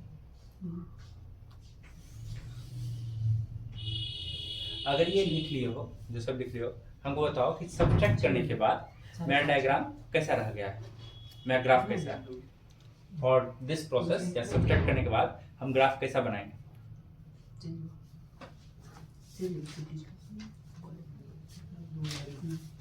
वहाँ पर वैल्यू पुट कर चेक कर लेंगे। अरे वैल्यू अच्छा, वही वैसे बताओ ना, इसको देख करके।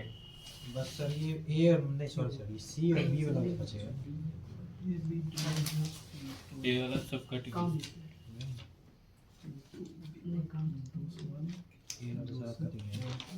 लिख लिए। देखिए, अब बताओ अगर हम सब्ट्रैक्शन कर दिए हैं तो मेरे पास ग्राफ कैसा रहेगा? ऐसे ए वाला हट जाएगा, सिर्फ बी और सी रह जाएगा। ठीक है, तो let us make this B and C. Let us say this is B, ये नीचे आ रहा था, एंड क्या हुआ ठीक हो? कैमरा ऑन है। And this is C 1 2। यही मेरे पास ग्राफ आ जाएगा। ठीक है, चलो अब लास्ट वाले को रहने देते हैं, इसे ऊपर मिटा देते हैं। बना दे रहा। बनाना चाहो बना सकते हो, कोई दिक्कत नहीं। नाउ फ्रॉम ग्राफ, फ्रॉम हमको बताओ what is this? Change in work. Change in work, क्या work done? Yes work. Work done by 2b1, work done by 2b1। ठीक है, what is work done by 2b1? नीचे bye 1 sir, 2 से sir 1 2 से 1 तक में क्या? इसका सर वर्क का डिफरेंस। तो इंटीग्रेशन सर, पी 2 से सर क्या है? वॉल्यूम घट रहा है। वर्क डन इन 2b1, ये क्या है? Work compression. अरे कैसे निकालते हैं इसको? कैसे अब हमको निकालना कैसे निकालें? Integration B. अच्छा ये निकाल। इंटीग्रेशन करेंगे ना? हाँ G1 से Okay. G2 तो दिस विल, वो हमको इन रिजल्ट क्या आएगा उसका? That will the area under the curve. हाँ ठीक है, बी से 2 से लेकर के 1 तक आने में जो एरिया अंडर द कर्व है वही आएगा ना? हाँ। Let's plot this. So this is the area under the curve. ये मिला है ना? ठीक है, व्हाट इज W2C1? उसका area C1। This is W2C1, ये ना? जी sir. This is W2B1, this is black वाला क्या है WTC1। तो क्या हम ये कर सकते हैं कि तुमको बताओ, बस इसका बताना कि change in work from 2B1 and change in work from 2C1, yes sir यहाँ पे क्या ये दोनों इक्वल है? हाँ, नहीं सी बड़ा है। सी बड़ा है। ऑफकोर्स ये सर इक्वल तो नहीं है, तुम देख के बोल सकते हैं दिस इज नॉट इक्वल। हाँ, तो अगर ये दोनों इक्वल नहीं है तो इन दोनों को माइनस करेंगे तो विल इट बी जीरो? आपको something value it will give some value. Therefore हम ये कर सकते हैं कि work done by 2B1 minus work done by 2C1 is not equal to zero. Yes दोनों जीरो नहीं है, ठीक। तो इन दोनों को अगर माइनस करेंगे तो ये जीरो नहीं देगा, क्यों? क्योंकि ये और ये बराबर नहीं है, ठीक है। चलो ठीक। अगर ये इक्वल जीरो नहीं है, ठीक है, तो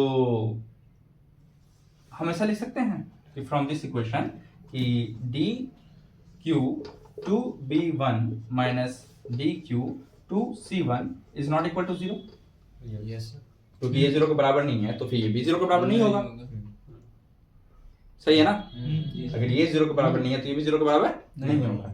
तो अगर ये जीरो नहीं है तो क्या ये और ये आपस में बराबर हैं? नहीं ये भी आपस में बराबर नहीं होंगे ना? Sure about this? जी सर। ये किसको समझ में नहीं आया? रिजवान फिर से हम बोले देखो पहले इस ग्राफ को देखो, ठीक है। इस ग्राफ हम देखे कि work done in 2B1 and work done in 2C1, क्या ये दोनों बराबर है? ऐसे नहीं, वर्क डन दोनों का बराबर नहीं होगा। तो अगर ये दोनों बराबर नहीं है तो जीरो भी नहीं होगा, जीरो नहीं होगा। तो अगर ये दोनों जीरो नहीं है, ठीक है, तो क्या ये दोनों बराबर होगा? ये दोनों बराबर कैसे हो सकते? ये दोनों जीरो नहीं, ये कब दोनों बराबर होता? जब ये जीरो होता तभी बराबर हो सकता है ना। हम अगर ऐसे लिखते हैं, late us say a minus B is equal to zero, ठीक है। अगर हम ऐसे लिखें कि a minus B equal to zero, तो हम कब बोल सकते हैं a और b बराबर है? इसको ऐसे लिख सकते हैं a is equal to b। ये कब पॉसिबल था? जब ये जीरो था। यस सर अगर इधर जीरो नहीं है, लेट अस से इधर जीरो नहीं है, इधर 5 है, तो क्या a बराबर b होगा? नहीं होगा सर नहीं होगा ना। सेम चीज ये इधर जीरो नहीं है, ये तो हम प्रूफ कर चुके हैं। इस ग्राफ से देखें हमको पता चला ये जीरो नहीं है। अगर ये जीरो नहीं है तो क्या ये दोनों बराबर होगा? नहीं होगा बराबर, कुछ ना कुछ इसका वैल्यू होगा। तो फॉर ये और ये आपस में बराबर नहीं है, तो क्या हम लिख सकते हैं D 2B1 minus D2C1 is not equal to zero. तो फिर क्या हम ये भी कर सकते हैं कि D2B1 is not equal to DQ2C1। क्या कहा जा सकता है? Answer yes. हम क्या देख रहे हैं कि change in heat by B path is not equal to change in heat by C path. ठीक है सर बी पाथ से जो चेंज ऑफ हीट आया है उसी पाथ के बराबर नहीं है। क्यों बराबर नहीं है? क्योंकि पाथ चेंज हुआ, प्रोसेस क्योंकि पाथ चेंज हो गया है। अच्छा जो बी पाथ में हीट लगा है और जो सी पाथ में हीट लगा है, दोनों ही अलग है। उसका क्या मतलब? हीट कैसा चीज है? पाथ फंक्शन की पॉइंट फंक्शन? Path function. क्यों? क्योंकि इन दोनों का एंड रिजल्ट सेम है, दोनों 2 से 1 पर ही आया है, पर इसमें दोनों का ही पाथ अलग है। एक बी से आया था, एक सी से आया था। अगर पाथ अलग है तो हीट इस कंक्लूजन से हम क्या समझ पा रहे हैं कि heat is also path function, it is not a point function. ठीक है, तो हम लोग रिजल्ट्स में जगह छोड़े थे ना रिजल्ट लिखने के लिए, तो पहला रिजल्ट हम लोग ये लिखेंगे कि बहुत दूर हीट इज पाथ फंक्शन। हाँ सर, ये भी हो सकता है ये साइक्लिक प्रोसेस के लिए सम पाथ फंक्शन का सम जीरो नहीं होगा, ये भी निकल सकता है। हाँ आप पॉइंट रहेगा तो उसका जीरो होगा। हाँ, तो पॉइंट तो हम लोग पहले पढ़े थे कि summation cyclic integration of property is equal to zero. हाँ तो heat is not a property. ठीक। Heat is a path function. Heat is a path function. First conclusion, first result.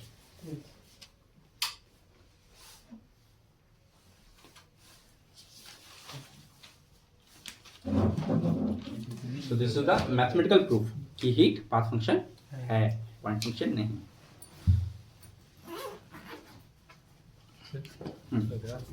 जैसे कि 2v1 मतलब 2v1 में से 2C1 घटा घटाने के बाद तो ये बीच वाला बच जाएगा एरिया ने देखो ये बचेगा ना।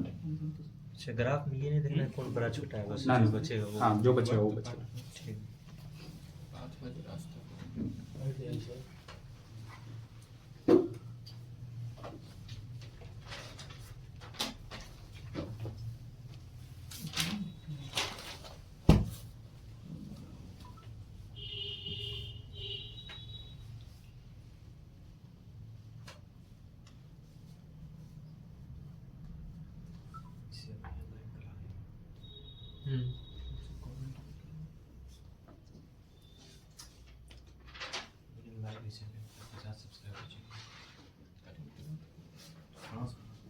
मेरे पास 7 जी।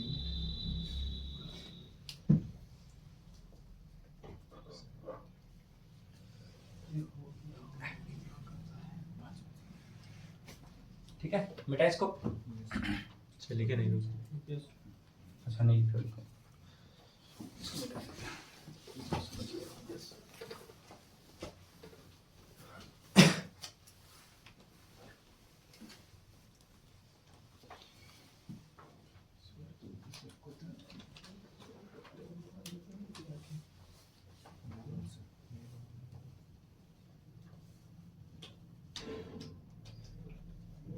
इसके नीचे लिखो, जब भी लिख लोगे तो इसके नीचे लिखना है कुछ। इसी को जो भी समझाया इसी बात को लिखना है कि heat is not a property, it is path function. Yes इसका मतलब हीट एग्जैक्ट रिजल्ट फंक्शन। में लिखना क्या चीज? ये जो बोले हाँ रिजल्ट में लिखे ना हीट इज पाथ फंक्शन, वो रिजल्ट हो गया। ठीक है एक लाइन बोले थे छोड़ने के लिए, कितना छोड़ दिया जी? कोई दिक्कत नहीं।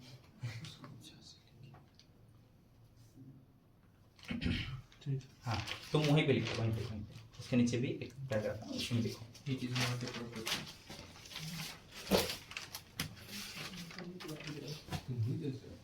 उसमें लिखो even though the end points are same. किसमें सर? इसी में इसके नीचे अच्छा। जो लिख चुके हैं इसके नीचे में लिखो। इवन डिफर लिखे थे, डिफरेंस नहीं लिखे थे। लिख, डिफर ऐसे लिखना, रुको एक सेकंड। लिख लिया। From graph result we can conclude that even though the endpoints are same but the heat transfer by both parts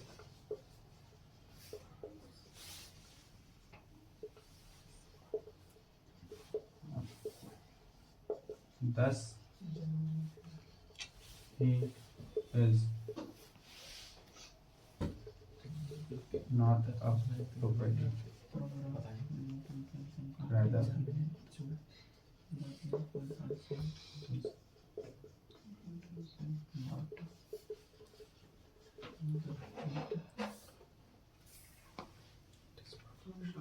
ठीक है।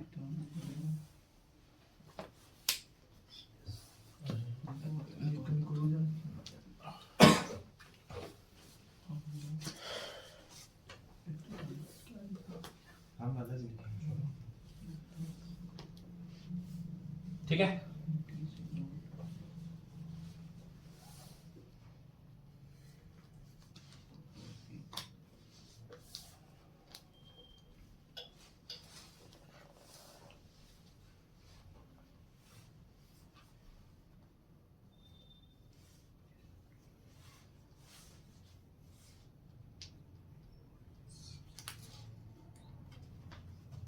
तो हीट एक प्रॉपर्टी नहीं है, ये क्या है?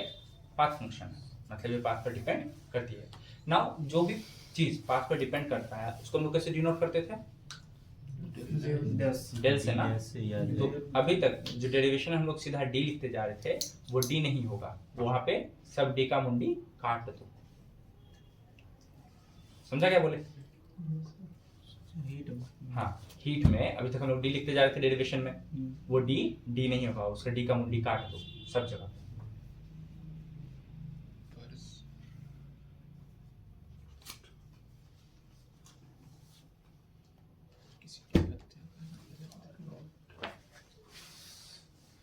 हत्या कर दो उसकी।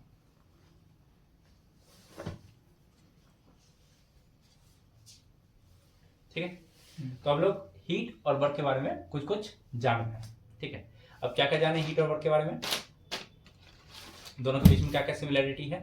दोनों पाथ फंक्शन है। चलो, एक तो हुआ दोनों ही पाथ फंक्शन है, और दूसरा एनर्जी का फॉर्म है दोनों। ठीक है, दोनों ही एनर्जी के फॉर्म है, और ऑर्गेनाइज है, डिसऑर्गेनाइज। ठीक है वो तो डिफरेंस हो गया। और बताओ, और सर एनर्जी और वर्क में सिमिलर। और दोनों का sir area under the curve भी लिखा था ये। दोनों का एरिया अंडर द कर्व भी होता है, और कुछ? Same sir. एनर्जी इंटरेक्शन होता है। और साइक्लिक प्रोसेस के लिए दोनों की वैल्यू 0 नहीं। दोनों पाथ ठीक फंक्शन है, है, लिखो similarities between heat and work. दोनों पाथ फंक्शन है, दोनों पॉइंट फंक्शन नहीं है।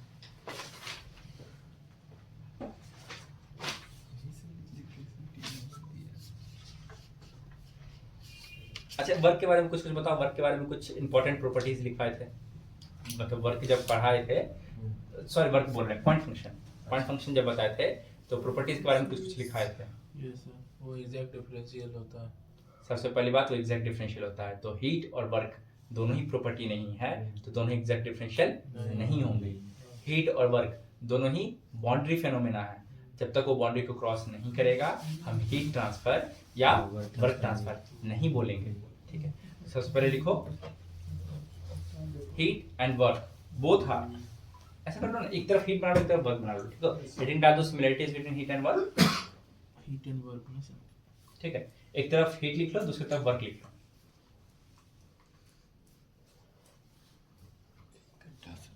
ये भी बोर्ड पे ही बना है क्या? नहीं सर बोलिए ना, एक तरफ हीट लिख देखो एक तरफ लिखो इट इज हीट में दोनों में ही लिख सकते हो सेम ही चीज। ठीक है, इट इज पाथ फंक्शन, दोनों तरफ लिख लो। हेडिंग क्या है? Similarities between heat and work. दोनों ही तरफ एक ही बार बोलेंगे, दोनों ही तरफ लिखना है। ठीक है, सबसे पहला it is path function,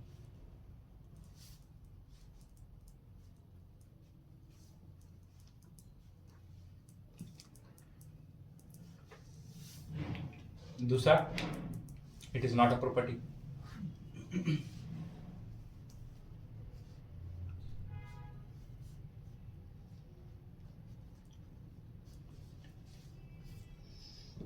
not exact differential, दोनों में लिखा है।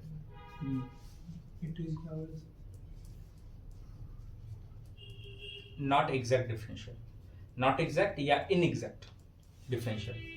ठीक, दोनों ही बाउंड्री फेनोमेना है।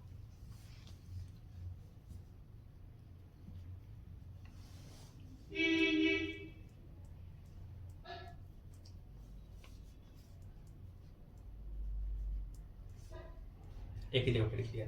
तो सर ये डिफरेंस है लिखा जो अलग अलग लिखे हैं। ठीक, तो अभी तक हम लोग जो लिखे ये सब सिमिलरिटीज है हीट और वर्क। ठीक है, इसके अलावा एक और सिमिलरिटी है। ठीक है, these both are energies in transit। पांचवा लिखो, both are energy in transit। now what I mean by energy in transit? Energy sir ये ट्रांजिट मतलब क्या? in transit, TRANSIT। ट्रांसपोर्टेशन वाला है क्या? हाँ, both are energy in transit।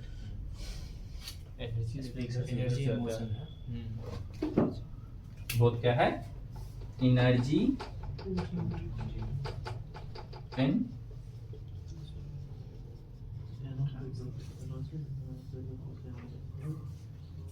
जो हमारे सर थे ना जिनसे हम ये पढ़े थे थर्मोडायनेमिक्स में, वो ना इस पूरे एग्जांपल को एक शादी वाला एग्जांपल लेके बताए थे कि वेयर ही वाज पंडित जी और वो दोनों का ही कुंडली मिला रहे थे। ठीक है, he is very nice teacher. ठीक है, तो उन्होंने क्या कहा था कि ऐसा था कि वंस अपॉन अ टाइम जब हीट और वर्क दोनों ही पता चला कि पाथ फंक्शन है, तो पहले ऐसा था कि जितना भी हम लोग पढ़े थे वो सब का सब प्रॉपर्टी था। तो घर वाले of work was very worried कि भाई अब क्या किया जाए, वर्क के साथ तो कोई है ही नहीं, पूरी दुनिया में अकेला ही है जो कि पाथ फंक्शन है, इसका कोई भी गुण किसी से मिल ही नहीं रहा है। तो फिर बेचारे काफ़ी दिन तक अकेले रहे, उदास रहे, प्रॉपर्टी के बारे में सुनते थे कि इसका भी वो प्रॉपर्टी है, इसका वो प्रॉपर्टी है, ऐसा कोई एग्जैक्ट डिफरेंशियल था। ये तो बेचारा एग्जैक्ट डिफरेंशियल भी नहीं था, work it was very inexact. तो एग्जैक्ट के साथ तो मिल जाता है, we had early gas equation P equals to nRT follow हो रहा था, सब कुछ ठीक था। ये बेचारा इनएग्जैक्ट डिफरेंशियल था, तो there was nothing for him, तो he was not very perfect, इसके लिए कोई मैच नहीं मिल रहा था। तो आउट ऑफ नोवेयर एक दिन फर्स्ट लॉ ऑफ थर्मोडायनामिक्स आया, और फर्स्ट लॉ ऑफ थर्मोडायनामिक्स जब पता चला तो कहीं दूर में उनको पता चला कि नहीं, हीट भी है जो कि पाथ फंक्शन है, ठीक है। तो घर वाले of work was very happy कि चलो ठीक है, एक और मिल गया, हीट मिल गया है जो कि एक पाथ फंक्शन है, तो वो भी एक इनएग्जैक्ट है। तो नाउ अब वर्क इस दुनिया में अकेला नहीं है, इसके पास भी एक पार्टनर है, ठीक है। तो दोनों हीट और वर्क के दोनों फैमिली मेंबर्स आए कुंडली लेकर के कि पंडित जी देखिए क्या क्या रह गया है, दोनों का गुण मिलता है कि नहीं। तो बैठ के दोनों का गुण मिलाए, तो पहला मिलाए कि पाथ फंक्शन है क्या, तो yes this was path function, that was path function, this was inexact, that was also inexact. ये भी बाउंड्री फिनोमेना था, वो भी बाउंड्री फिनोमेना था। तो एवरीथिंग, ये भी प्रॉपर्टी नहीं था, वो भी प्रॉपर्टी नहीं था, everything was in line, everyone was very happy कि चलो ठीक है। घर वाले एकदम खुश कि चलो मिल गया एक संगी जीवन साथी, इसको मिल गया, वर्क और हीट आपस साथ में रहेंगे, है ना। सर ये जो आप बोले ये थर्मोडायनामिक्स केस में दोनों सेम होगा सर। हाँ, तो थर्मोडायनामिक्स की बात कर रहे हैं भाई। अरे बस जाते होना चाहिए। तो क्या चीज? हाँ, तो यही था, आड़ा तिरछा ये भी था, आड़ा तिरछा वो भी था, ठीक है। तो everything was coming in alignment. तो घर वाले एकदम खुश कि चलो ठीक है, वी गॉट अ पार्टनर, अब वर्क अकेला नहीं रहेगा, इसके साथ भी एक मिल गया जीवन साथी। तो सब कुछ ओके हो गया, पंडित जी उसको अप्रूव दे दिए कि ठीक है, सब कुछ मिल रहा है, आप आगे बढ़िए, शादी वादी करवा सकते हैं, कोई दिक्कत नहीं। तो शादी वादी हुई फिर, लेकिन शादी जब हुई तो उसके बाद हीट और वर्क दोनों ही आए पंडित जी के पास वापस आशीर्वाद लेने के लिए। तो बोले पंडित जी एक बात बताएं।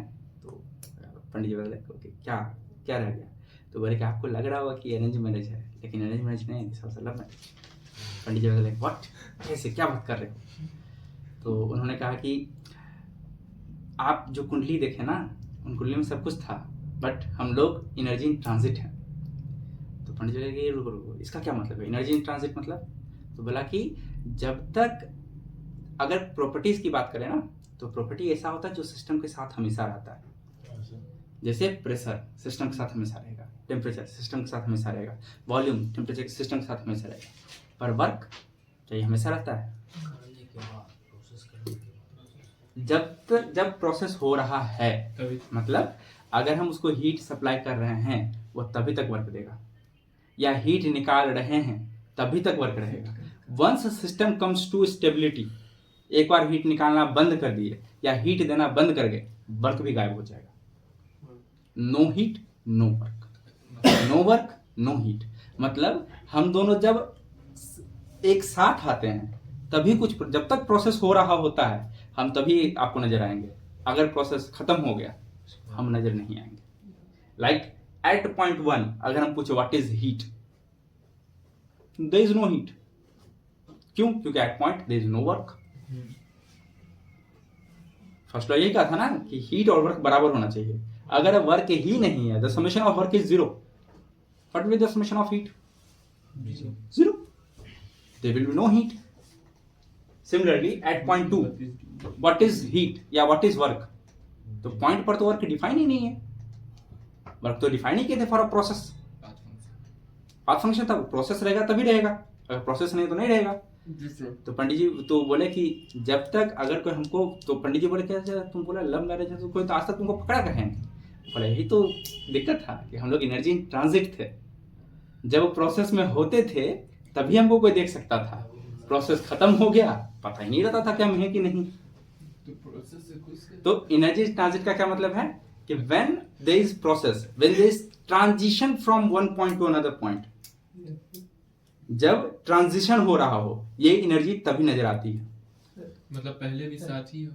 सर एक चीज बिना यहाँ पर शादी के- हीट और वर्क दोनों एक तभी होगा जब प्रोसेस में हो। प्रोसेस नहीं रहेगा दोनों अलग अलग हो जाएगा। नहीं, उसकी बात ही नहीं करेंगे, फिर वो एग्जिस्ट ही नहीं करेगा, उसका कोई पॉइंट नहीं है फिर। सर ये भी थोड़ा लिखवा दीजिएगा। ठीक है, वही तो समझा रहे हैं, पहले समझ तो लो कि एनर्जी ट्रांजिट का क्या मतलब है। कि जैसे देखो, अगर कोई चलो अच्छा लड़की लोग नहीं है ठीक है, अगर कोई लेटेस्ट से कोई प्रेमी कपल है, ठीक है, और इसको तुमको एक्नॉलेज करना है कि दे आर एग्जिस्टिंग, वो लवर्स हैं, यू वांट टू मतलब एक्नॉलेज कि हाँ वो लवर्स हैं, तुम ये कभी प्रूफ कर सकते हो? जब साथ में देखेंगे ना, जब साथ में देखोगे ना, वो साथ में तभी रहेंगे ना, साथ में तभी ऑब्जर्व होगा जब जब या तो वो मिलने के लिए आए या ये मिलने के लिए आए, तो there is some discussion between them, some interaction between them, and they decided a process कि चलो ठीक है, आकर के मिलेंगे, चाय कॉफी पियेंगे, फिर वापस आ जाएंगे ना। वो जब चाय कॉफी पी रहे होंगे, तुम तभी उसको बोल सकते हो yes you can have a look, देखो बैठ के दोनों साथ में चाय कॉफी पी रहे हैं, तो they have some relation inter between them. Sir जैसे आप बोले कि पॉइंट 2 पर देखो यहाँ पर वर्क नहीं हो रहा, लेकिन वो पॉइंट 2 तक पहुँचने के लिए कुछ तो किया होगा। हाँ, तो जब कुछ कर रहा था तभी तो वो था, मतलब जब कुछ कर दिया, पॉइंट 2 बात करेंगे तो वहाँ कुछ नहीं, कोई वर्क नहीं है उस पर, तुम कैसे वर्क को डिफाइन करोगे वहां पे? वहाँ एनर्जी इंटरेक्शन की बात होगा पॉइंट 2 पे? नहीं, work is defined as the force into displacement when there is no displacement. मतलब अगर बॉडी डिस्प्लेस हो रही है तभी तुम बोल सकते हो कि वर्क हो रहा है। अगर बॉडी रखी हुई है, डिस्प्लेसमेंट नहीं हो रहा है, क्या तुम बोलोगे वर्क हो रहा है? नहीं। क्या तुम बोलोगे वहां कोई वर्क एग्जिस्ट कर रहा है? For example this table is, I am standing still, हम मूव नहीं कर रहे हैं, क्या तुम कहोगे कि हम कोई वर्क परफॉर्म कर रहे हैं? है ना। अगर हम जब तक डिस्प्लेसमेंट नहीं हो जाए, अगर हम बोलेंगे कि हम यहाँ पे खड़े खड़े या एक ब्लॉक रखा है, हम तो पूछिए ब्लॉक कितना वर्क कर रहा है? सर मान चले कि जैसे आप बोले कि वर्क हमको लग रहा है नहीं हो रहा है, अगर हम बॉडी एनर्जी दे रहे हैं, ठीक है, एनर्जी देने तो कहीं तो यूज करेगा ही ना। That comes the concept of boundary phenomena, कि जब तक बाउंड्री क्रॉस नहीं करेगा बात नहीं करेंगे। अच्छा, ये बात तो जब हम लोग सिस्टम बाउंड्री डिफाइन करना सिखा रहे थे, उस दिन भी बात सिखाए थे कि अगर सिस्टम के अंदर में कुछ हो रहा है, हमको उससे कोई मतलब नहीं, जब तक बाउंड्री क्रॉस नहीं करेगा उस चीज का बात नहीं करेंगे। वो चीज बाउंड्री बाहर जाएगा तब बात करेंगे। अगर सिस्टम के अंदर ही हो रहा है कुछ, कोई मतलब नहीं है उसका, ठीक है। तो अगर एक कप रखा हुआ है, क्या हम बोलेंगे कप वर्क कर रहा है? क्या हम ये कैलकुलेट भी कर सकते हैं कितना वर्क किया है ये कप? नहीं किया जा सकता। अगर हमको कैलकुलेट करना है कि कितना वर्क किया है, तो आई नीड द डिस्प्लेसमेंट, कि कितना प्रोसेस हुआ। तो जब तक प्रोसेस हो रहा है तभी तक वर्क हो रहा है। अगर एक बार फिर से स्टेशनरी हो रहा है, अब वर्क नहीं हो रहा है। जी सर। तो इन थर्मोडायनेमिक्स हम लोग क्या बोलते हैं? Work and energy, work and heat both are energy in transit. दोनों को तभी सिर्फ बोला जा सकता है कि दोनों एग्जिस्टेंस में है, क्यों? जब वो प्रोसेस में हो। If there is no process there is no existence. शादी तो सिर्फ दिखावे था, जन्म लिया तभी से दोनों साथ। यू कैन से दैट, ठीक है। तो उनका भी 7 जन्मों का रिश्ता रहा होगा, ठीक है। तो work and heat both are energy transit. If there is no transition of the process, मतलब अरे सुनो, if there is no transition from one point to another point, we will not talk about heat और work, ठीक है।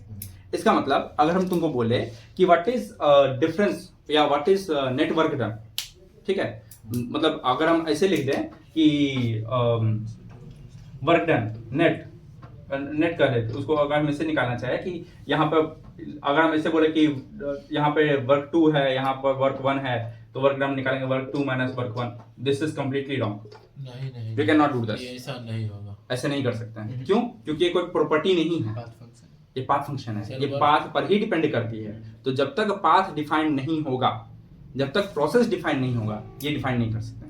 Similarly for heat हम लोग भी ये नहीं लिख सकते Q2 माइनस Q1 की इस पॉइंट पे इतना हीट है, इस पॉइंट पे इतना है, दोनों को माइनस कर देंगे, नेट हीट का चेंज इतना होगा। नहीं कर सकते। पाथ इज गिवन, तो तब तो कर सकते हैं W1 माइनस W2। नहीं, कभी नहीं कर सकते।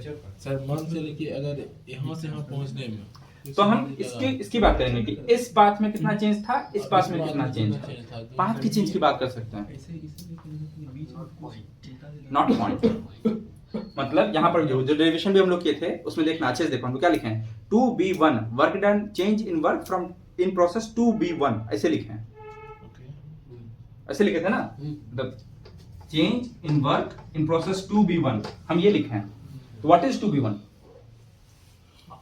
2B1 is a process. इस प्रोसेस में वर्क में कुछ चेंज आया है, पॉइंट नहीं कर रहे, पॉइंट नहीं कर रहे हैं। अगर हम पॉइंट करना होता, जैसे हम प्रेशर को डिफाइन करते हैं, प्रेशर कैसे लिखते हैं? P2। अच्छा ठीक सर, ठीक आप समझ गए। क्या बोल ठीक है ठीक ठीक है। है ठीक है तो this is the meaning of energy in transit. Energy in transit को थोड़ा एक्सप्लेन करके लिखना पूरा अभी वही तो किए थे। एक बार बोल दिए फटाफट हम लिख लेंगे। ठीक। So what is energy in transit? Energy in transit का मतलब होता है कि when there is transition in the process या transition of energy from one point to another, when the process is going on, then only work और heat can be defined. मतलब हम लोग ऐसे नहीं कर सकते हैं कि अगर हम ये बोले कि what is the heat of the body, this statement is incorrect. हम लोग जब भी बोलेंगे हीट ट्रांसफर बोलेंगे, ठीक है, हीट इंटरेक्शन की बात करेंगे, हीट एक्सचेंज की बात करेंगे, हम हीट ऑफ द बॉडी की बात नहीं करेंगे, क्योंकि उसका कोई सेंस नहीं बनता। इसका कोई सेंस ही नहीं बनता है। अब तब तुम कहोगे कि सर ये तो ठीक है, आप वर्क में तो हमको समझा रहे हैं थोड़ा बहुत कि ऐसे नहीं कर सकते, वर्क में तो हम चलो ग्राफ से समझ रहे कैसे भी, आप हीट में इस बात को कैसे कहिएगा कि हीट इज द, मतलब कोई इक्वेशन है आपके पास लिखने के लिए जिससे आप प्रूफ कर पाए कि हीट प्रोसेस पे डिपेंड करता है, एग्जैक्ट टेम्परेचर पे डिपेंड नहीं करता है। अगर हम ये बोल देते हैं कि लेट अस से कि मेरे पास एक कप ऑफ टी है, ठीक है, और हम तुमसे पूछा what is the heat content of the cup of T, तो तुम कह सकते हो दिस इज इतना किलो जूल, हाँ कर सकते हो। हाँ। तो वहां पर तुम बोलोगे सर इसका क्यों ना बोल देंगे इसका हीट इतना है, नहीं कर सकते हैं। क्यों? क्योंकि हीट निकालने का हम लोग को जितना भी फॉर्मूला तुम पढ़े हो आज तक, जो भी फॉर्मूला पढ़े हो, irrespective of the subject, irrespective of the place where you learn, heat निकालने का फॉर्मूला थर्मोडायनामिक्स में क्या पढ़े हैं? Q is equal to mCp, let us say delta T. What is this delta T? Temperature difference. Difference है What do you mean by difference? कि point 1 से point 2 जाने में कितना हीट लगा है, हम ये कैलकुलेट किए हैं। क्यों वो हीट हम ये कैलकुलेट नहीं किए हैं कि बॉडी में हीट कितना, अ कप ऑफ टी में कितना हीट है, ये कैलकुलेट नहीं किए हैं। हम कितना हीट किए कि इतना, मतलब चाय को बनाने में कितना हीट सप्लाई किए हैं, या कप ऑफ कॉफी बनाने में हम कितना हीट दें। क्यों? क्योंकि डेल्टा टी, कोई भी फॉर्मूला में तुम देख लो हीट का, we never use T, we always use delta T. What is delta T? From temperature 1 to temperature 2 कितना हीट सप्लाई मतलब हुआ। सर जो अगर चाय गर्म है बहुत ज्यादा, मतलब 100 डिग्री पे है, तो उसको 100 डिग्री मतलब जो है जूल में नहीं बोल सकते, उसको बोलेंगे कि टेम्परेचर डिफरेंस में कितना है, जूल में बोल सकते हैं, ठीक है, लेकिन हम ये नहीं बोल सकते हैं कि उसका हीट कंटेंट क्या है। हम ये बोल सकते हैं कि उस टेम्परेचर तक लाने में हम कितना हीट सप्लाई किए थे। Getting my point? हम क्या समझाने की कोशिश कर रहे हैं कि हम किसी भी बॉडी का हीट नहीं बता रहे हैं, हम ये बता रहे हैं कि उस टेम्परेचर तक पहुंचने में हीट कितना लगा था। कोई भी heat transfer, even heat transfer में जो भी फॉर्मूला पढ़े हो, सब में डेल्टा टी ही आता है। Yes sir we never use direct T, absolute T लिख करके कोई भी फॉर्मूला पढ़े हो जिसमें टेम्परेचर लिख करके हम हीट निकालें, ऐसे नो नहीं निकलता है। क्यों? क्योंकि हीट एक पाथ फंक्शन है, ये प्रोसेस में प्रोसेस जब होता है तभी ये एग्जिस्ट करता है। तो हम लोग प्रोसेस को डिफाइन करते हैं कि इतना का चेंज आया है। जब हम बोले कि इतना का चेंज आया है तो एक रेफरेंस पॉइंट है, एक फाइनल पॉइंट है, इसमें चेंज आया है, इसको हम बताएं कि इस प्रोसेस को करने में इतना हीट लगा है। Got my point? और कोई डाउट, कंफ्यूजन कहीं पे? Are you clear with energy in transit का क्या मतलब है? यस सर हीट कहाँ एग्जिस्ट करता है? When there is energy is in transit. दोनों ही, हीट और वर्क, तभी एग्जिस्ट करता है जब एनर्जी ट्रांजिट में होता है। देयरफॉर ये पाथ फंक्शन है। Is it clear?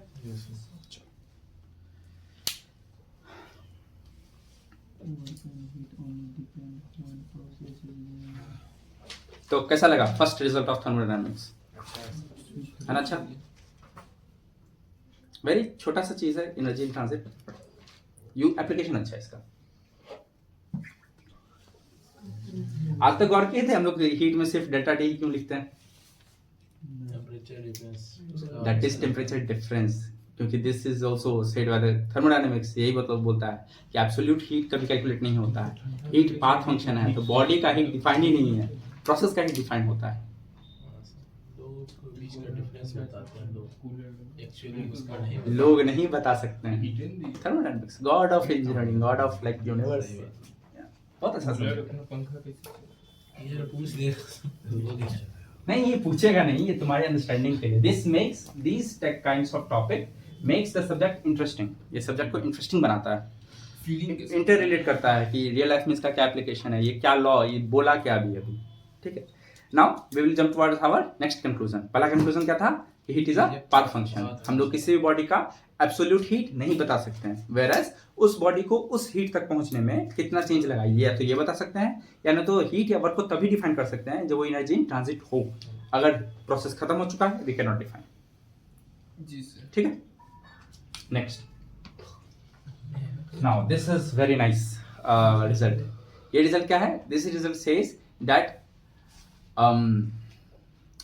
इसको पहले डिफाइन करते हैं, पहले इसको भी कैलकुलेट करते हैं, फिर इसको भी लिखते हैं। ठीक है, वजन बढ़ रहा है।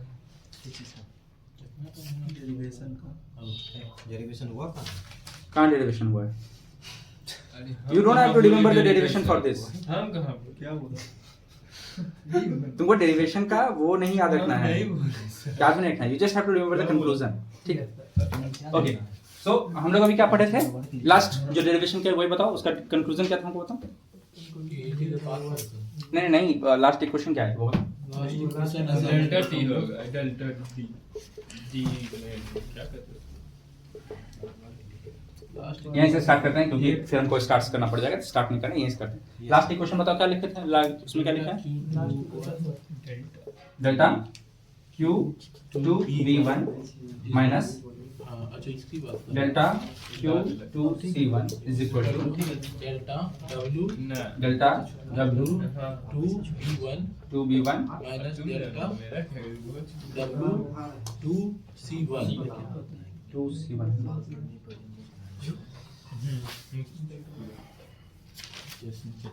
सर इसमें भी 2 लाइन छोड़ दे ऊपर। एक लाइन छोड़ दो, बस एक लाइन ऊपर छोड़ दो, उसमें कुछ लिखेंगे। दूसरा रिजल्ट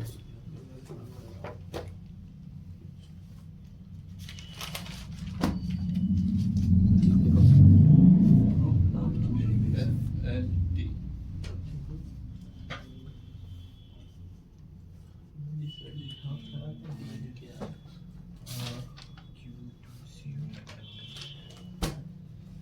अपने लिखल है फर्स्ट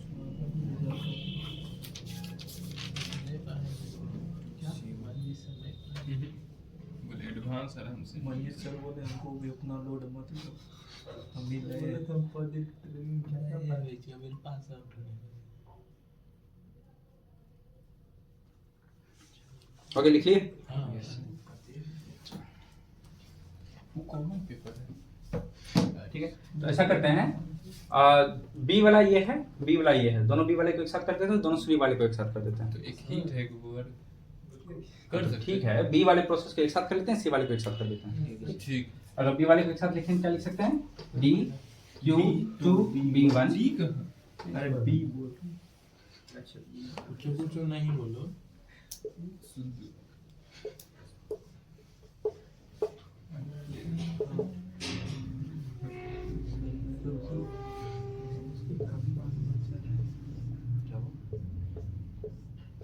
खुश है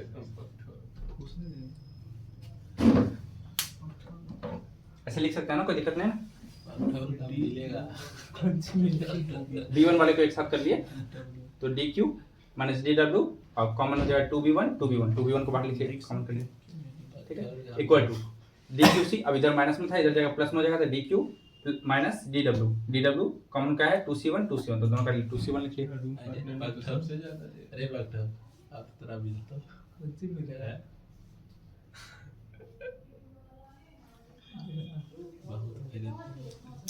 बहुत मजा आ जाएगा। भैया को अरे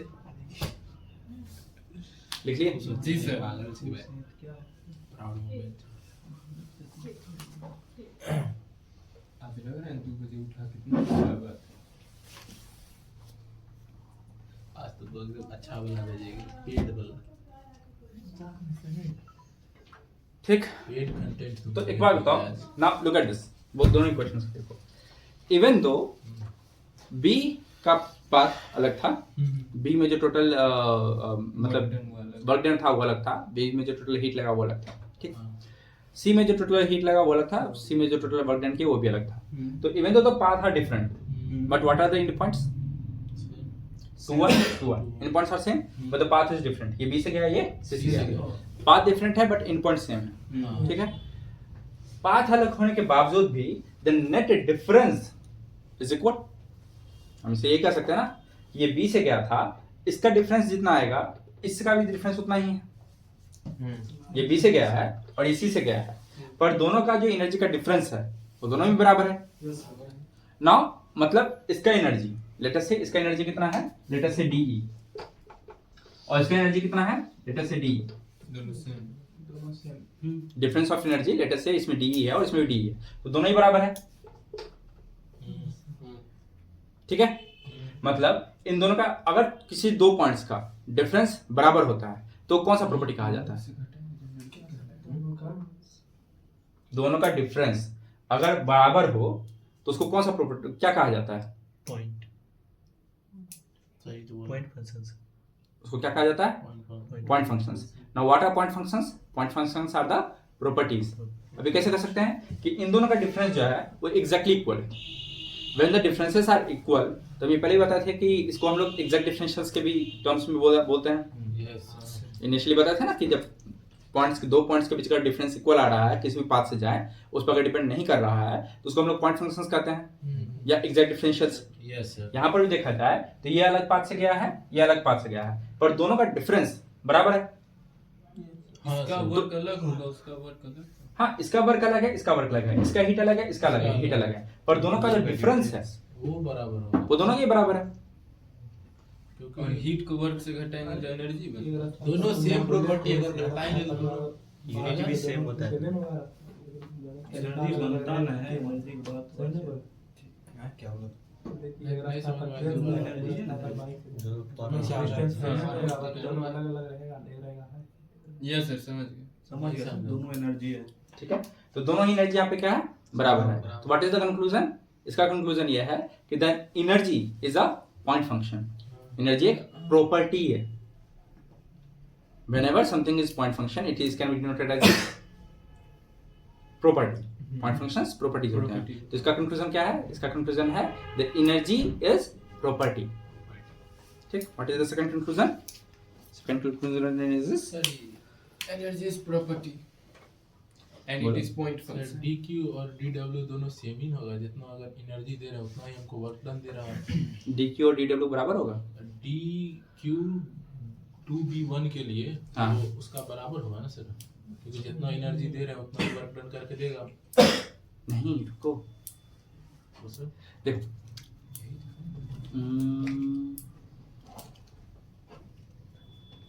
हाँ हम समझ जाएगा। Consider a constant pressure process. ठीक है, इसमें हीट दी, ठीक है, जितना हीट दिए क्या उतना ही वर्क मिलता है?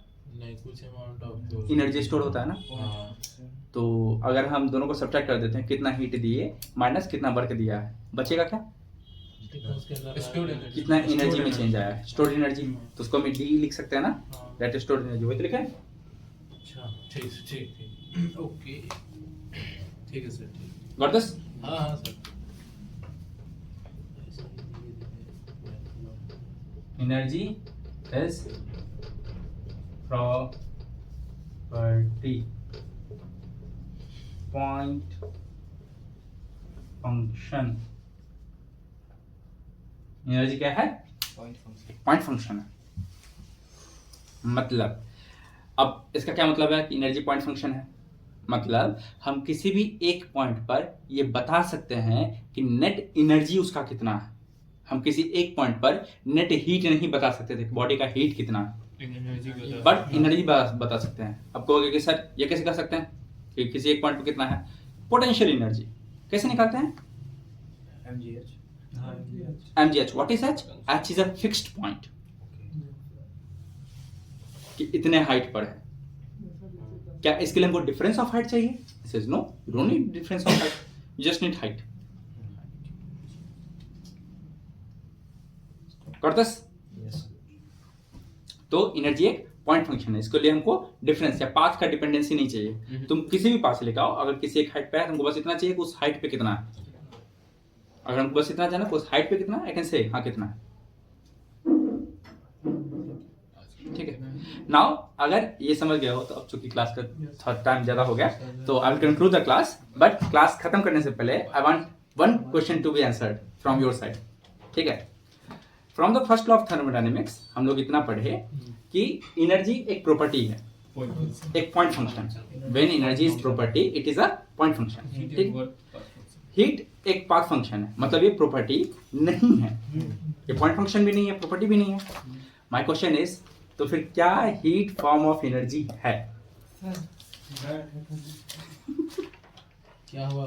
ठीक है, yes sir, got my question? Heat जब पाथ है तो एनर्जी फॉर्म कैसे, क्योंकि एनर्जी तो पॉइंट फंक्शन है। एग्जैक्टली। तो क्वेश्चन इज, क्या हीट एनर्जी का फॉर्म है? यस क्या हम ये बात कर सकते हैं, हाँ या ना?